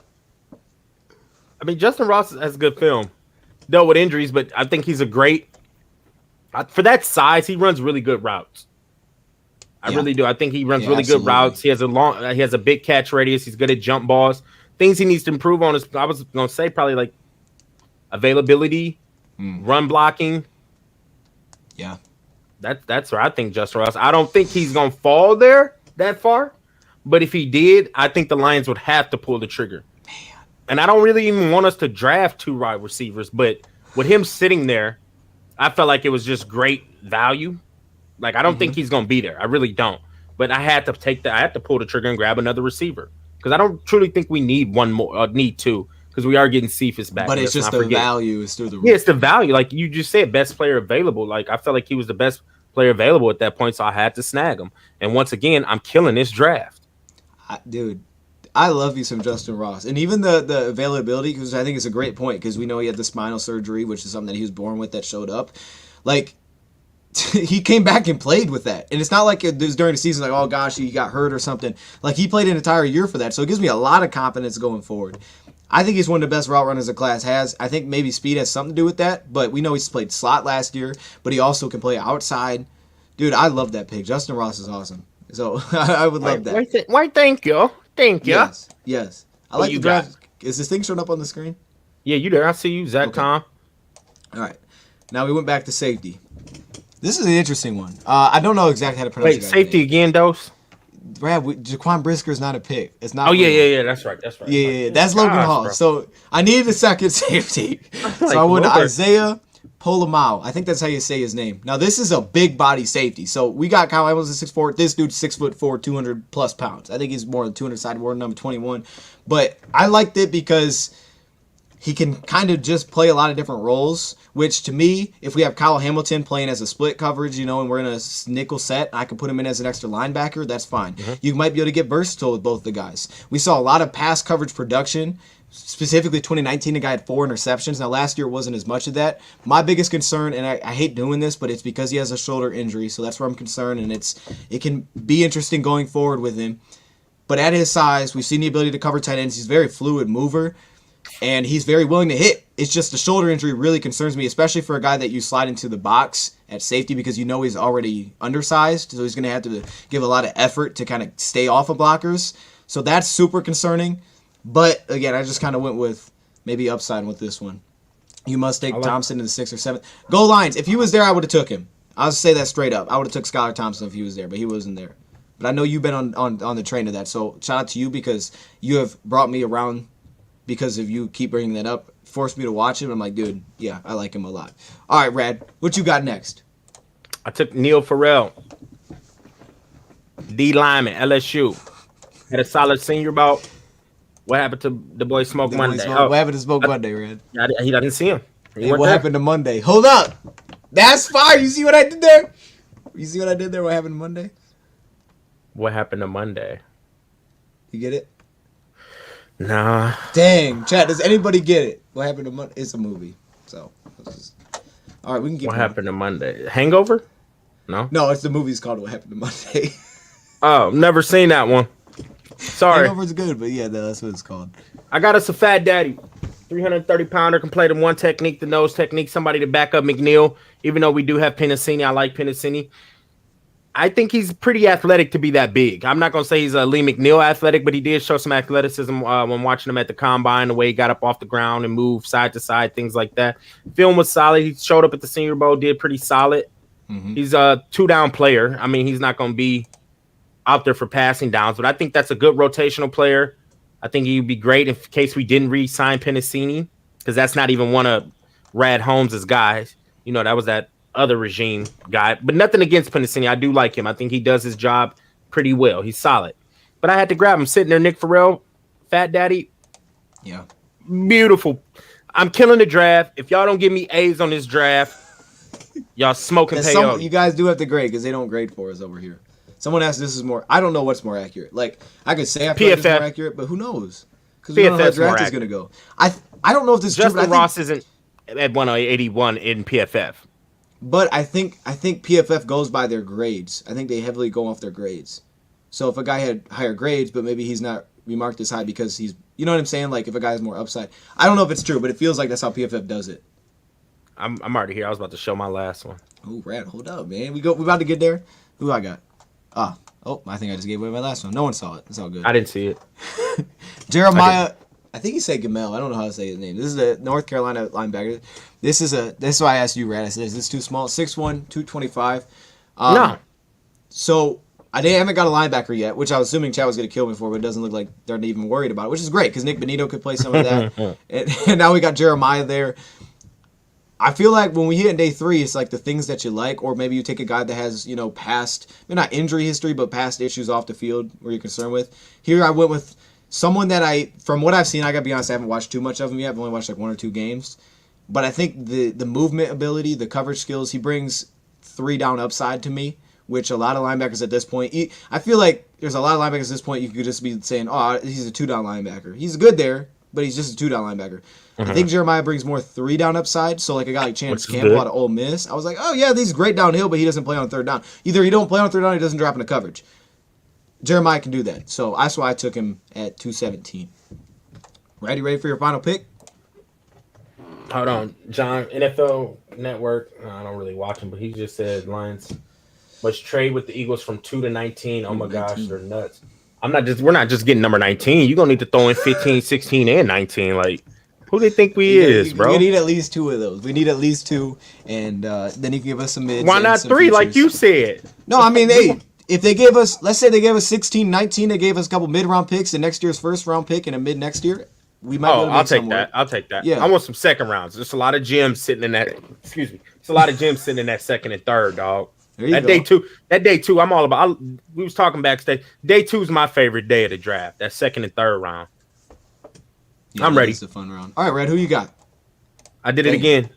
I took Ty Chandler, running back, to come take your boy Jamar Jefferson's spot. Why do you keep doing it like that, Red? Give him at least one mock draft. He's a solid running back, MVP of the Shrine Bowl, and he runs a 4.3 40. Like, yeah, I mean, why not take the chance to make the running back stable even better? Yeah, I went there. Again, just like I did on Monday. Chat, we'll grade him in a second, but I know what I better get on this one. Go ahead. You can flip it back over. I already talked about Ty Chandler Monday. Y'all know I like Ty Chandler. I think the chat likes Ty Chandler.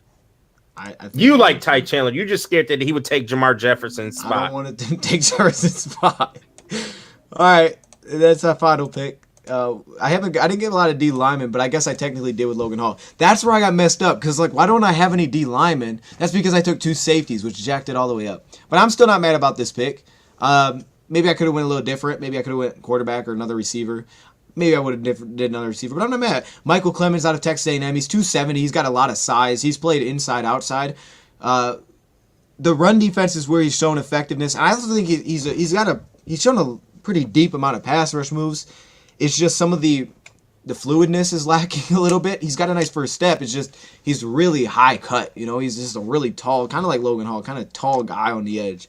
So I think it's not going to be super productive maybe year 1, but he's shown that he could be. And I think run defense is what we're looking for here. A guy that can play defensive end, great length as well. Like, I think the Lions like guys with a lot of length, which he has. And he's got good first step, and he's got a great size where he can move around. So Lions can figure out what they want to do with him.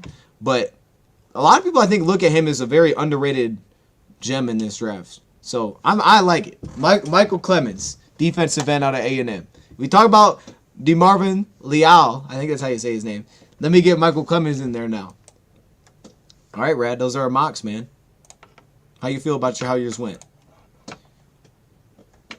Oh, you're muted.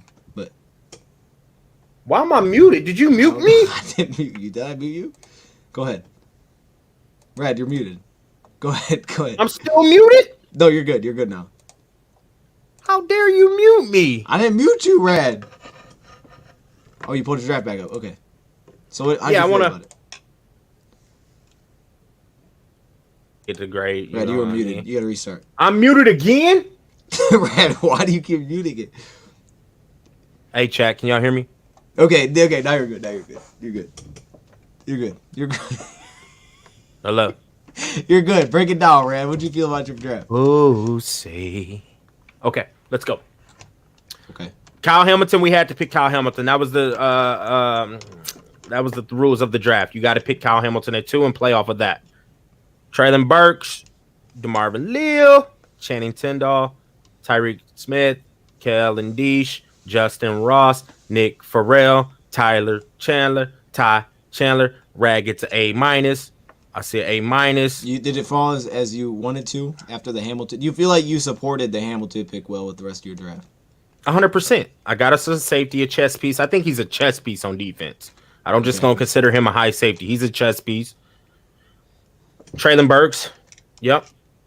DeMarvin Leal got us a 3 technique. He could play anywhere on the D-line, to be real. Got our starting linebacker right here, my guy, Channing Tindall. Love him.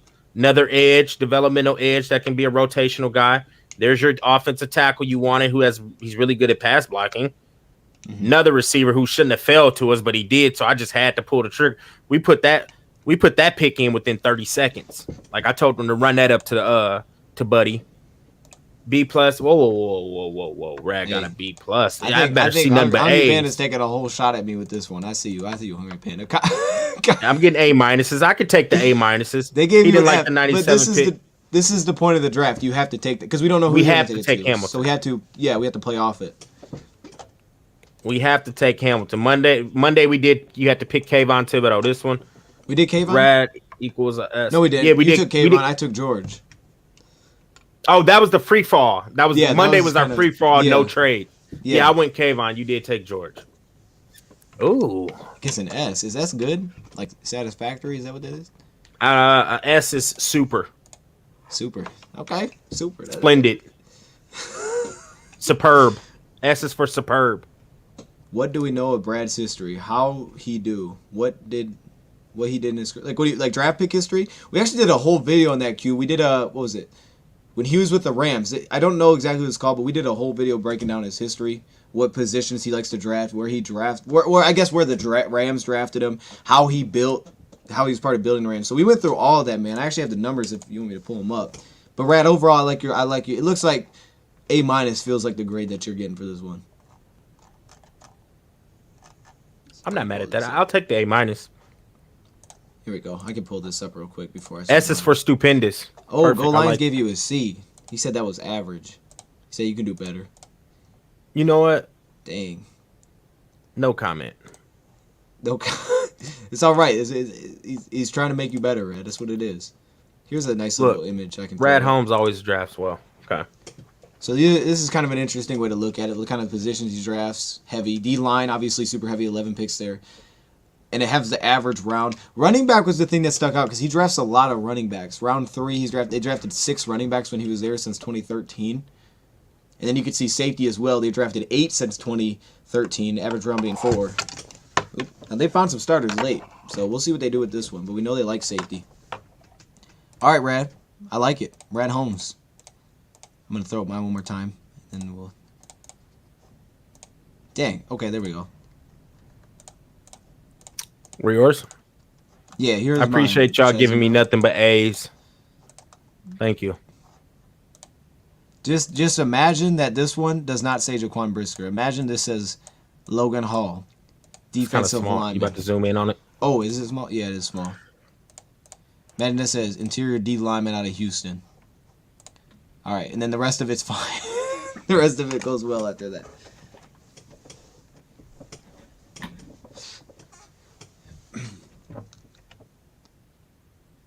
Had to take Hamilton. Yeah, we had to take Hamilton, and I could see it happening. I mean, I wouldn't. And I'm gonna have to do a video on that, Brad. We might have to do one together. We take a look at the kind of the what would be the word for it? The effect, not effectiveness. The importance. I don't know what the word I'm looking for. The impact by position, because safety is the metrics say it's more important than edge. So. Sounds crazy, but I'm just saying. I'm not saying they're gonna do it because of that, but we might have to do a whole video on that kind of thing. Just take a look at it. I don't know, man. I don't even want to pick it too. But go ahead. I know. We gotta do some trade ones soon. We gotta do Kyle Hamilton, Logan Hall, Traylon Burks, Nick Bonito, Trey McBride, Zach Tom. I like your draft too. I think this draft's an A. Oh. I don't know. I mean, wait. I got an A minus.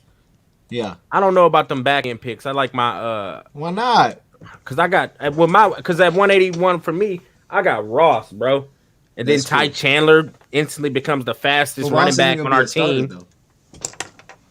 Ross might not make team, man. 217. I took big. I think I'm gonna give you an A minus. I do like the Trey McBride pickup. Yeah, Trey McBride, man. I was like, I'll just take him because he's there. You're right. Best player available. I can give you an A minus. I like it. All right. I'll rock with that. We both get A minuses. I could do that because I do like those first 6 picks. I like my back end picks better, like the Ty Chandler, the Nick Farrell, and the Justin Ross. But I like like your how you Justin Ross. finagled. I like how you finagled in Trey McBride there. Yeah. I like that a lot, actually. I was trying to get some different names in there to see what would happen. I don't think I'd take McBride at 66. No. I don't think I would want to get Nah. that high. I need to get my boy Channing Tindall there if he's sitting there. Yeah. Or I need a linebacker at pick 66 for sure. If we ain't took one with them first other 3, 66 has to be a linebacker. I don't care if McBride's sitting there. I don't know what linebackers will probably be sitting there at 60s. I think Channing possibly still could be. I really don't know after that. Like what other core buddy from Penn State could be sitting there? At 66. Mm-hmm. Yeah, What's that'd his be name? interesting. Ooh, Brandon Smith. Brandon Smith could be sitting there. I feel like Muma could be sitting there. He could. Muma could be sitting there. I don't know how you could pass. Yeah. N'Kobe Dean could be sitting there. Hey, what up? He says, when you have the worst run, we had a terrible run defense. It's hard to jump safety higher. Wait. It's hard to jump to safety as high or higher than safety. He does it. Am I reading it wrong? When you have the worst. But at Dose, when you have the worst run defense in the league, it's hard to jump to valuing safety as high or higher than safety. He does adjust how teams play against him, though. I think he's saying, like, it's hard to grade a safety high when your run defense was bad. I think that's what he's saying. Okay, edge. I get it, but here's my thing with that. Like, if I'm looking at edge, I think there's a couple guys that really would help your run defense. Hutchinson would make my run defense a lot better as an edge. Believe that, you feel it. Kayvon, I think a little bit. Not to that level, but I think he would make it better.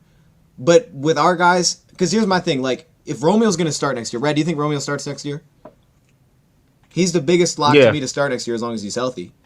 Yeah. So you're not going to get him off the field. Him and Harris. It's him and Harris. Charles Harris is a good run defender. Romeo, but he's not going to come off the field to me. So even if someone took Charles' spot, I don't think Charles is a good run defender. I think he's cool. I think Charles is a real nice run defender. I think he's a real. I think he's. Come on, Red. Hey, anyway. No. Number 9 in run stop rate. I'm just saying. Yeah, but anyway. Oh gosh. He's a good run defender, man. Mixed stats.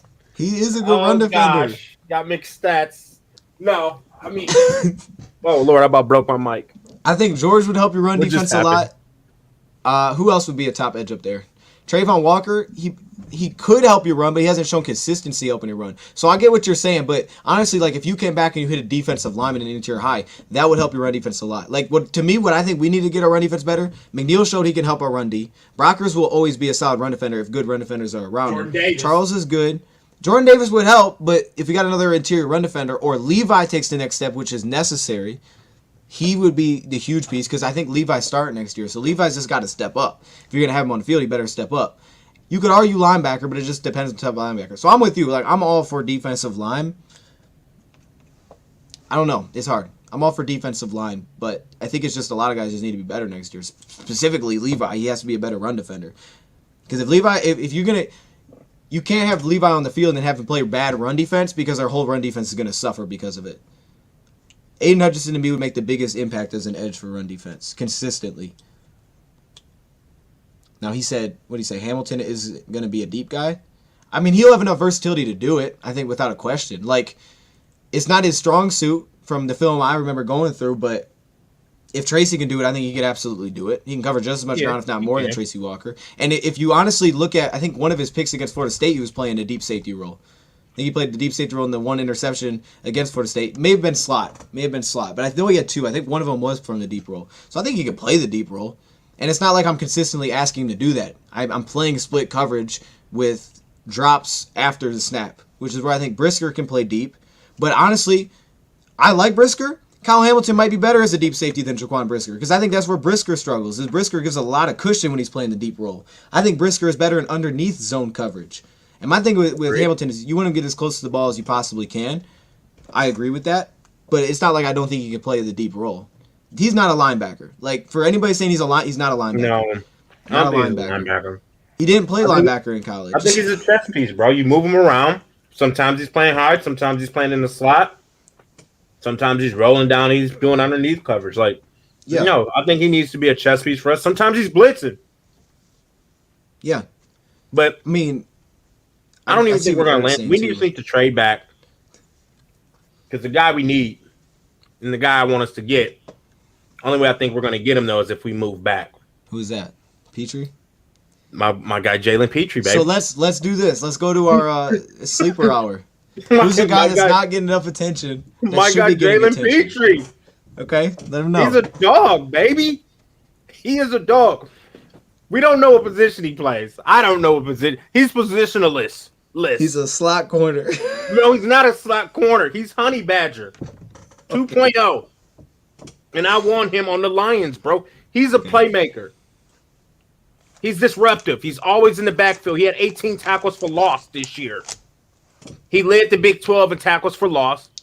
And I think he was like in top 5 out of the whole NCAA at the positionalist. He's positionalist. He's a rover. He does what he wants. I think he'd be perfect for our 4-2-5. He'd be that 5 guy. You roll him down into the slot.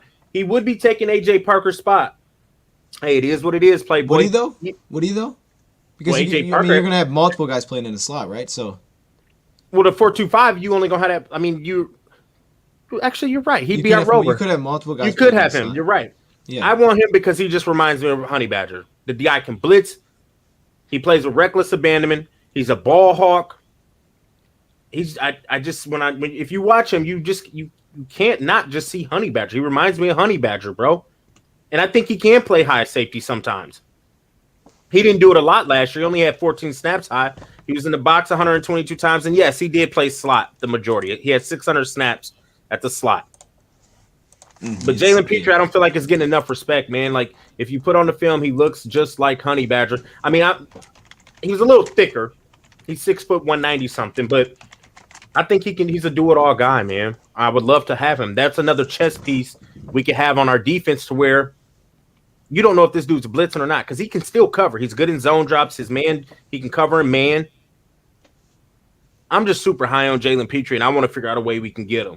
This is why I want to move back and get more draft capital to add pieces like that to the puzzle, man. You put him in at that, have him roaming around. He can hit and tackle. Yeah. He can do both. He's physical, bro. He fights through blocks. I don't know. That's my what's the segment called? It's the sleeper hour. The sleeper hour. So That's under my the sleeper radar hour. prospect. I mean, I just don't feel like he's getting enough buzz. Like, bro, this is the second coming of Honey Badger. Whoa. He is, bro. He's a playmaker. Okay. He runs a 4.440 too. I'm done. That's my sleeper hour player. Sleeper hour. So Prospect. what about Michael's question? What do you think? Hold on. I had that. Should be there at 66, right? Slot corners don't go that high. If he's sitting there at 66, I'm probably pulling the trigger. I know I've been preaching Channing Tindall. You think he'll be there at 66 though? Do I think so? No. He's not making it. No, Okay. he's not. Because I think he has a good point. Slots usually do, but to what you're saying, the teams will view him as more than just a straight up slot corner. Right. He does more than that. He's a Honey Badger. Okay. There it is. That's Rad's sleeper hour prospect, Jalen Petrie. You expect to see And it in I box feel like coming you don't up, like too. Petrie. You just be I laughing. did say that. I get so excited about the guy, and you just like, Rad, I think you're pumping him up too much. Your face tells me you're just pumping him up too much, man. He said Rad is entering the Petrie dish. Look, I like Petrie, bro. People sleeping on Petrie, no, dog. man, I don't dislike him. I just He's think a it's funny, baller. man. Did you just like that serious face? What? He said he's the second coming of Tyrann Matthew. I don't know, man. I like it. He is. I want a Rad Jalen Petrie breakdown. That's what I need. I need it. I need us to come on a live stream and you come with some clips and show us why Petrie's that dude. I'll pull up some clips right now. Please. Now, my under the radar guy, I saw it when he's told me that he's going to go with him. I was like, all right, let me go with his teammate, JT Woods, also a Baylor safety. Buns. No, I'm just Not playing. Buns. I'm sorry, Not- y'all. I'm sorry. I just wanted to say it because he doesn't like Petrie for some I reason. don't dislike Petrie. I just said I'm he sorry. I played just slot. wanted to say Buns because I keep preaching he can do it all, and he's like, no, he's a slot corner. He's a nickel. No, All I man, said he's was he more than played that. slot. He played slot. He can I'm play gonna- linebacker. Can I add to what you said? Can I add to Jalen Petrie what I like about him? Piggyback. when they get to goal line sets, when an offense goes with a heavy package at the 2-yard line, he doesn't come off the field. He gets on the edge and he rushes off the edge. Who does that with a guy that, what's his size, 190 pounds? He's a savage, bro. Come on, man. That's awesome. He's awesome attacking the backfield. You brought up his tackle. How many tackles for loss did he have last year? 18. 18 tackles for loss. He lives in the backfield. And he shoots in the back. Like his first step, we talk about first step with edge rushers. I know he's a safety, but dang, he gets back there quick. So I'm going to go JT Woods. I like Jay White saying Nick Cross. We'll go JT Woods for this one. This is the other safety out there. The guy had 6 interceptions last year. I thought you were okay. 6 interceptions last year. Listen. I haven't watched too many games. I've seen 2 games of his all 22, but he had 6 interceptions last year. I think when we talk about, someone said run angles, I think that's a great thing to bring up in the chat, because this is where I think he gets into some issues. He's almost too aggressive working downhill sometimes, but he's got very legitimate top speed. I think he gets kind of bit because he plays a very aggressive style, but that same aggressive style leads to 6 interceptions. He has a lot of plays at the catch point. He's very active working downhill and underneath zone coverage. A lot of times his role seems to consist of, if you're playing a cover 3, he'll be the guy that drops into the corner of the field. You know, he's kind of an underneath type of zone guy that plays over top a lot. Very legitimate top end speed. He just closes gaps so fast. You know, he just sees a runner, goes, gets it. It's one of the things I liked about Kyle Hamilton. I call it like a missile, but he does that at a much smaller stature. Just closes the gap on guys extremely fast, working downhill. Kind of like Jalen Petrie, yeah, but from the back end. So he's going to be a very great playmaker that has, sometimes you're like, oh man, you're letting up the big play here. That'll be something that they have to improve, is to make sure that he's not getting overly antsy or aggressive or biting too much. Like there was a flea flicker they hit against him where he bit down and they went over top of him and took the top off. But he does have some recovery speed where even one false step, he can still find a way to somewhat get back into the play. So I'll go with his teammate that has 6 picks. I think he'll probably end up being a round 3 pick, something like that. Skylar Thompson. Yes. I was trying to tell Red about Skylar Thompson, man. I was trying to. And then the first clip I showed him, he overthrew the pass that he threw. We met up backstage. Oh, man, I showed you this a week ago. Rad. He texted me like, bro, I found a first round sleeper. I got a sleeper who should be going in the first round. I'm like, oh, okay. Bro, so spill the beans. Who is this guy? Skylar Thompson. I was like, I've heard of him. Quarterback, right? Yes, Kansas State Rat. He's so legit. This is the guy. I'm telling you. He pulls up the film. I do not. Second play of the game, Buddy throws a pick, and I'm like, bro, like this is the guy you didn't. He was pumping him up, like. So I'm like, man, okay, let me see. Second play, I'm like, did he just throw a pick? Like, wait a minute. Oh, he let the ball sail on him. Like, this is your guy. Like, dude, no, look at this throw a pick. The second play. Well, wait, I think I grabbed the wrong film. Like, no, this is what we need to see. He literally let the ball sail on him, too. Like dude, it was a sit down. It was a 10-yard sit down, and he just literally he threw it. It was an easy throw. I mean, after that, I was turned off. I haven't watched any film on the dude. You know, he was getting warm. He was trying to get comfortable. Right. Yeah, he's early. No, I still have him as a high pick, though. I believe you. I believe he's good. Yeah, I just haven't. Round 2, round 3 grade. I have him in there. That was just the wrong clips to show. You know, everybody threw picks. I might throw up some clips, right? If you got a little time, so I can throw a couple clips, or you good or not? Yeah, I just got to go to the bathroom. But yeah, okay. While you're doing that, I'm gonna pause my mic.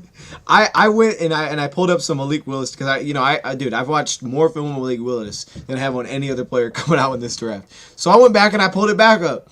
I saw this guy throw 3 picks in the same game. So, yeah, Skylar Thompson made it through the pick that I showed Red. But I still am a Skylar Thompson fan. There's mobility there. Things that need to be cleaned up. But to me, he'll probably fall. But kind of like if you look at Tom Brady's stats when he came out, similar. He protected the ball a lot better coming out. He did a very good job of that. He reads. He does a lot of pre-snap reads to me. He sees all the defenders lining up, and he'll adjust to that. Maybe not the highest level, but very well-rounded. Competitor, will fight for that extra yard if you need it. But I just showed Rad the wrong clips. That's all it was. I pulled up the wrong clips. But I do want to show you guys a couple things, couple quick notes that I made about. Actually, I made these today about that quarterback because I know everybody's talking about Malik. So let me show you guys a couple quick notes that I had. I won't go extremely deep because at some point I'm sure we'll do a Malik video.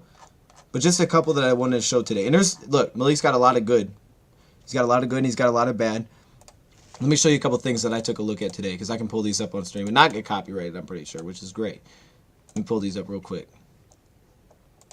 I like that little segment, though. I think we're going to keep doing that. And we can do more than one player. So we'll do that in the future, but I think that's a nice little segment just to talk about players that go under the radar.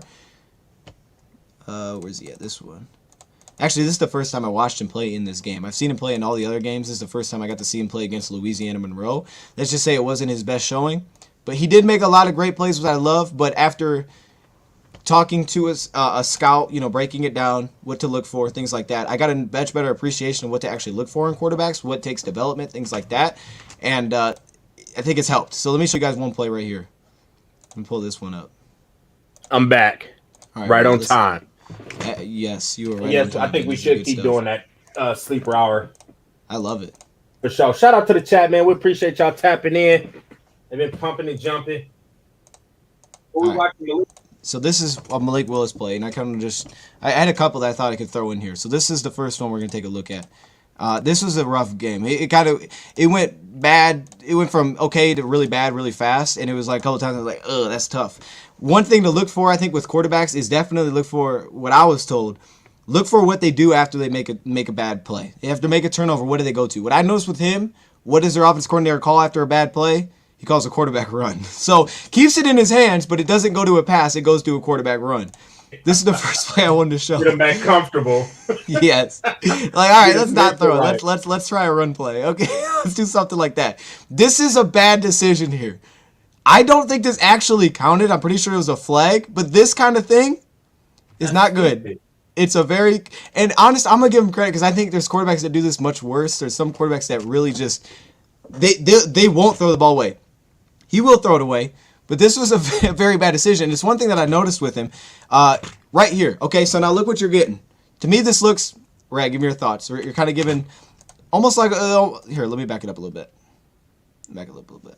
This is something that Louisiana Monroe is giving him this looks a lot. They give him a lot of cover 3 looks. They give him almost some like Tampa 2 looks defensively, and they're leaving these seams open. I think they have a good play call from it. They got the bunch over here.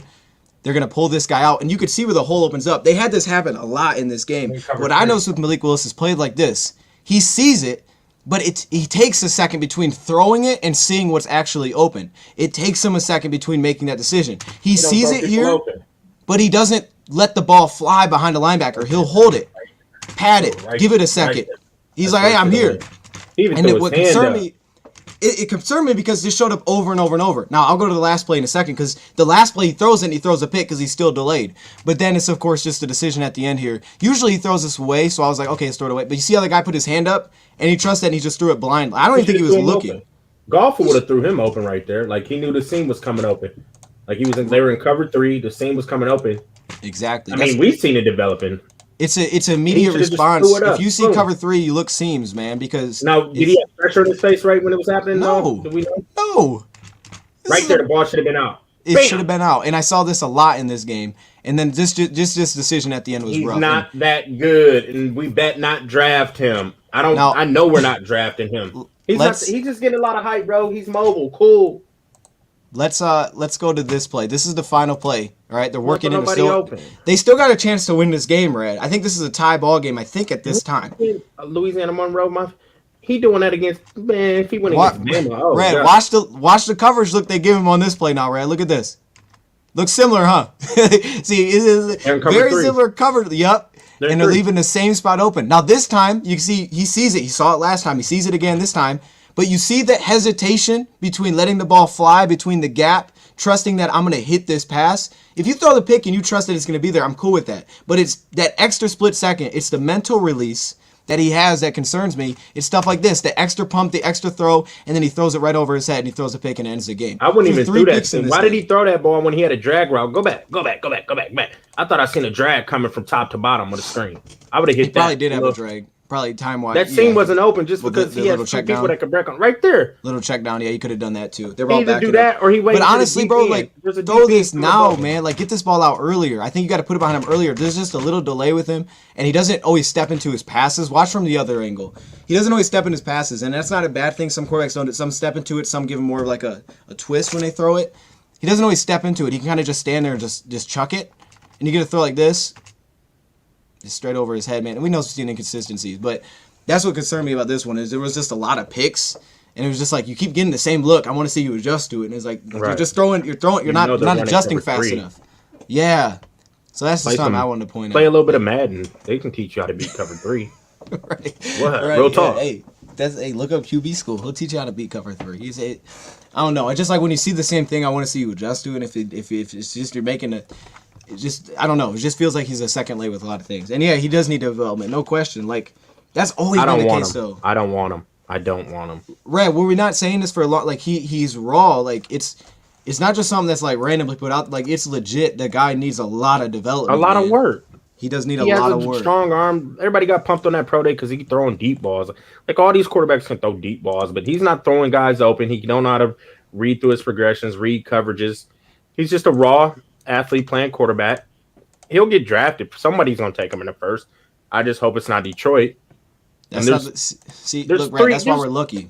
He's like 5th on my. I take Pickett over him. I don't want none of these quarterbacks, but no order. But I'll take Pickett, Howe, Ritter. Am I missing one? Then it's him. Then I take I him. don't know. Like, I'm gonna take him over Carson Strong. I'm sorry, but those 3 I'm taking over Willis. I'm sorry, bro. Yeah. Hey, Butcher's got a question for you. What's your favorite defensive scheme? I like 4-3. I'm all about a 4-3 defense now. Obviously, attacking. I like an attacking 4-3. I kind of liked what Jim Schwartz was running there, but not so much the wide 9. I wouldn't have my D end so wide, but I like how he had the defensive tackles mentality. It's to just fly off the ball and be disruptive. Don't worry about what you'll get. Let your linebackers play off of that. Like, yeah, y'all have a gap responsibility, but if you end up out of it, don't worry about it. Tampa 2. I do like a lot of Tampa 2. What role do you like in Tampa 2? What role? Yeah, like what position do you think is? Do you think it's cool to be the guy that drops deep in the middle there?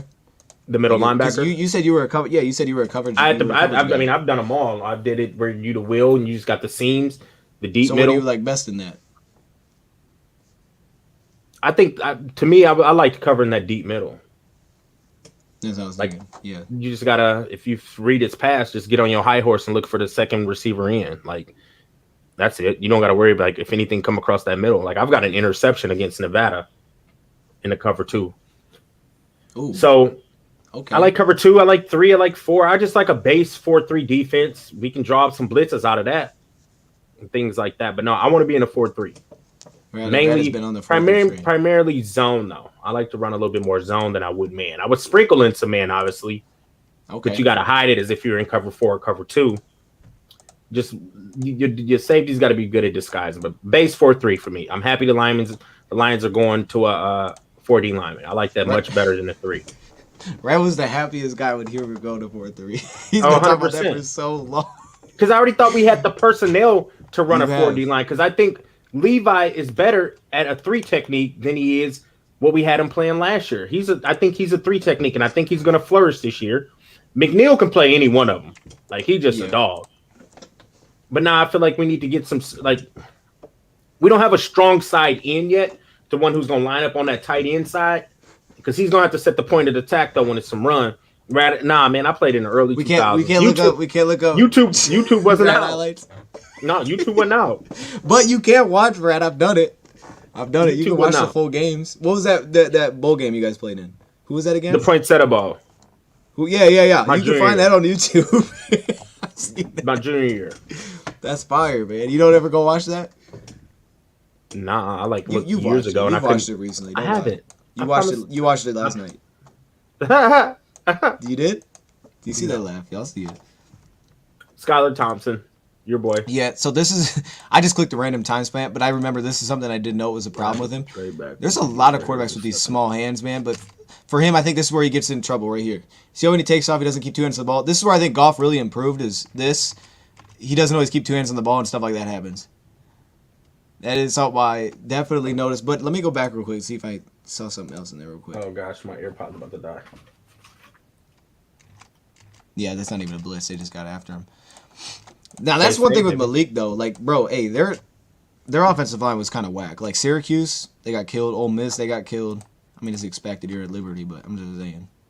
I just clicked a random timestamp. Just see what comes up. Because I don't have any timestamps with them on my notes. Let me see what happens. See if there's anything cool we need to share. Okay. think that was a little late, but not, I mean, I don't know. I just clicked the random. Someone said they wanted to see Strohs throw him up on the screen, so there you go. Who? They wanted Skylar Thompson. Hey, any player you want me to throw up, Brad? Or are we good? Diggs is signed and gone. Yeah, Diggs has been signed. Yeah. No, I don't have anybody. I'm sorry. Poinsettiable, what year? I don't know. What year? 2004? 2000, maybe like 5? 6, 5, 5, 6. I'm done, Playboy. Any tradition, the base 4-3 defense is it. Where did you see that comment? Right here. If the Lions, yes. Because then the Tampa, who was it? Was it the Steelers that came up with like the Tampa 2 idea? I think that's who it was. No, Tampa Bay did. That's why it's called Tampa 2. Bay. Okay, yeah, that makes sense. That 2000 Buck team when they had like Rondé Barber, Derek Brooks, Warren Sapp, Yeah. John Lynch. There you go. No, I was there. Any guy we want besides Smoke Monday, I mean. Oh. All right. Rat, we good? We good, man. Another great show. We did it. We did it once again. Rat, we got to do a show like that. I think we got to come on here one time and watch a player go through his film and stuff. Okay, let's What do you it. think? Who we want to do? I'm down to do Malik When we Willis. doing it? Everybody wants to. Saturday? Do it. I got all my notes for Malik Willis, so I'm down to do him whenever. Saturday? Hey, you let me know. Saturday night. Saturday night, Malik Willis. It's going to be Dose and Rad. Last second dose. Prime time. After hours. After hours, the film room. After hours. I might have me a vodka soda, but yeah. And Dose will have some apple cider. You know how they like do replays.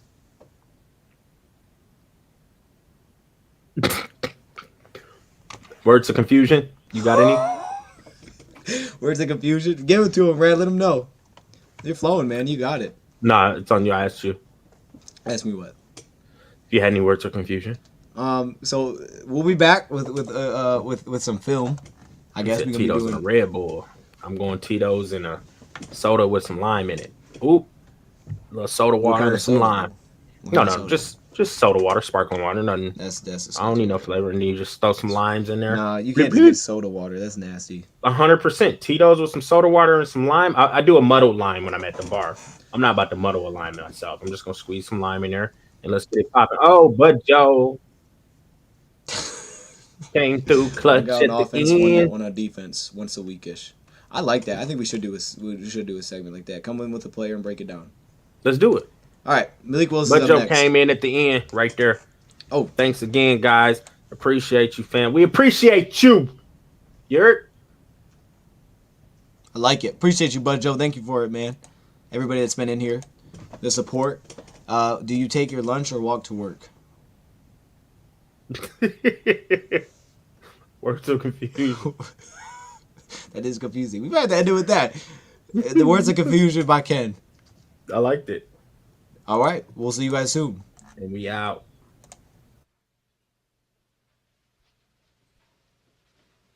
You're still here? It's over. Go home.